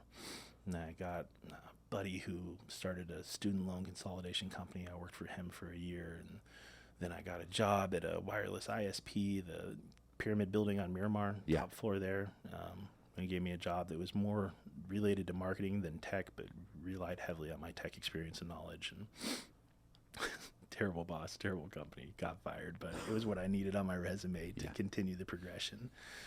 Then I had a guy take a chance on me at a security company, a software company that made encryption systems for broadcast media, so like Cox, Turner, Cable, Hulu, Netflix, like the back-end systems that handle that content distribution and encryption. This company did that, and I excelled in their engineering department and was quickly promoted. And that company was bought by a French company, and I was laid off. Quickly picked up another role as a security engineer with a software shop next door. You know, one thing led to another. That job, I had a pretty toxic boss, and I ended up leaving. But in the meantime, I had been talking to a guy at my gym, and it's kind of funny. He had mentioned to a mutual friend a couple times that he needed help with security, and his friend had told me, and I kind of ignored the guy because I was in the middle of a contest prep for powerlifting. I was pretty aggressive. And, you know, and he comes up to me one day and he's like, dude, he really wants to talk to you, but he's afraid. Like, he's scared of you. Like, every time you come in here, you're so aggressive and angry, and you're just like focused on what you're doing, and then you leave. He's like, can you just go ask the guy? And I'm like, yeah, okay, let me go see what problem this guy has with his home router, you know, or like Wi-Fi or whatever the fucking deal is. So I go shake his hand, and he's like, yeah, I'm the CTO of this multinational data center company, and we have 32 colo facilities in 11 countries, and I need help with cybersecurity. I was like, oh, well, shit, if you'd framed it that way, you know, we would have talked a long time ago. Yeah. So I took over the security program at this company, and I built it from infancy through pretty high-level certification authorities, and left that company and ended up getting competed over by a couple companies from there, and that was really cool. You know, I managed to finish the top 1 and 2 certifications in my space at the same time as my undergrad, right in time to really make my next transition, and had a cyber liability insurance company that wanted me to come in as their senior manager of their program, and I had actually accepted that offer. And I was canceling all my remaining interviews, and I canceled an interview with Disney. I canceled an interview with Meta, Facebook. I canceled really good interviews. I went to cancel the interview with this company, and their HR director was like pushed back. Was like, no, like, you need to have a phone call with our CTO, please. Like, at least, you know, just hear him out. And I'm like, okay, like, I'll have a phone call. She's like, great, 7 a.m. tomorrow morning, 1 hour virtual interview, CTO and SVP of engineering. It's like, well, that's not really a phone call. So I had this interview, and I do so well with them that they're like, okay, you need to speak with leadership from our other company. This position was at the enterprise level above a portfolio of companies. So I interviewed with tech leadership at the first company, 2 o'clock that afternoon. I interview with tech leadership from the second company, 4 o'clock that afternoon. I have a call from the HR director, and they're telling me, what do we need to give you to make you break your other agreement and sign with us today? And it was a lot. You had your number. Yeah, and they beat it. And I doubled my income from my last position, which was like a triple of the position before that.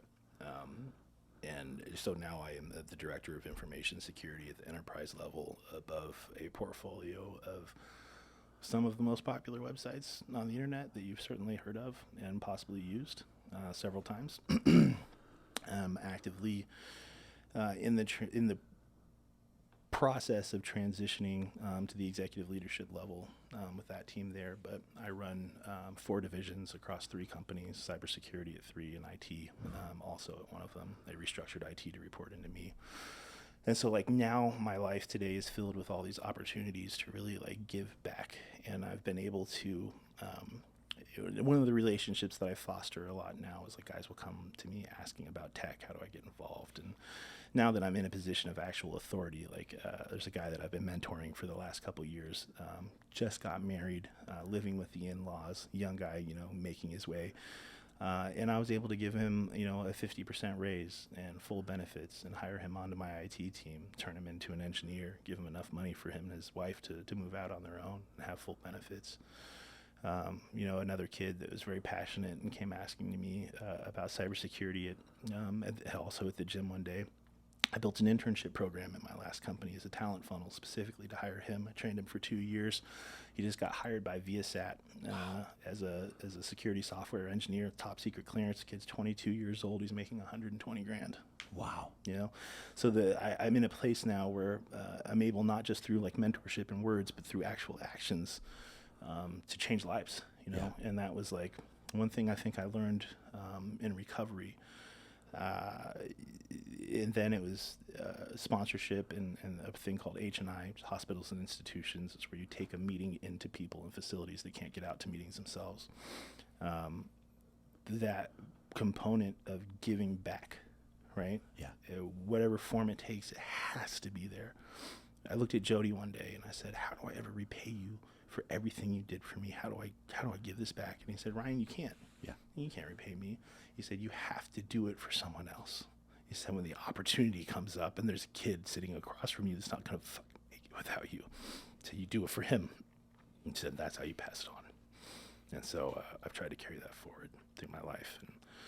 And the times that I have the opportunity to share my gifts and elevate people through that, or share my story and hopefully share something meaningful or helpful to someone, I do it. Which is why you accepted this interview. Right. The sole reason. Right. Because somebody is going to watch this, listen to this interview. Somebody somewhere may not die. Because of this interview. Yeah. And so would you say to get you through recovery, this has been the key, is having purpose of helping others? Has to be. Yeah, keeping me there. That's how it keeps you there. That's how you keep engaged. And people don't realize that I talk about like the things that I've done for Isaiah, that kid I told you about, the intern. To me, they're selfish, right? Because what I get from it is so much more valuable than anything that I give. Like I'm glad that I was able to help you, bro, but you keep me alive. Yeah.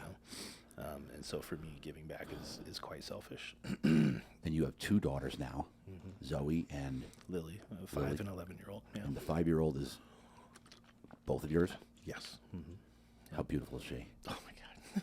Yeah, they're both stunning. Holy Is shit. there anything that drives you more than these beautiful children? No. No. How great is your wife? Would you consider her just? Oh God, I don't know how to quantify what my wife means to me. She's the other half of my beating heart. None of this would be possible without her. I may have gotten to something like what I am now. Not the same. No way. Wow. Yeah. Okay, so dude, this has been. I want you to, and this is going to be. I have to do this. In case we can somehow get this to Jody to listen to this. Give him a message right now. Let's finish with a message. If we can get him to listen to this.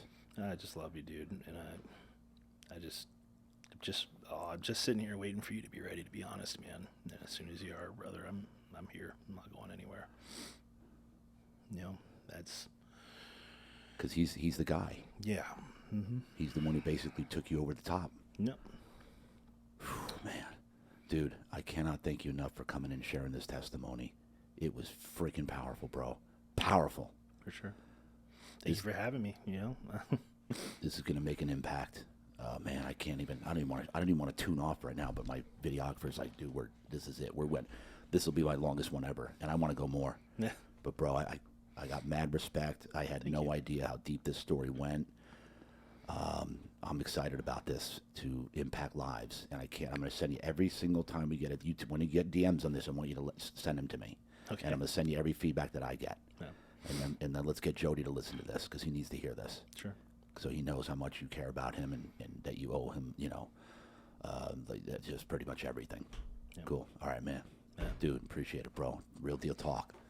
That's a wrap. Right there, baby.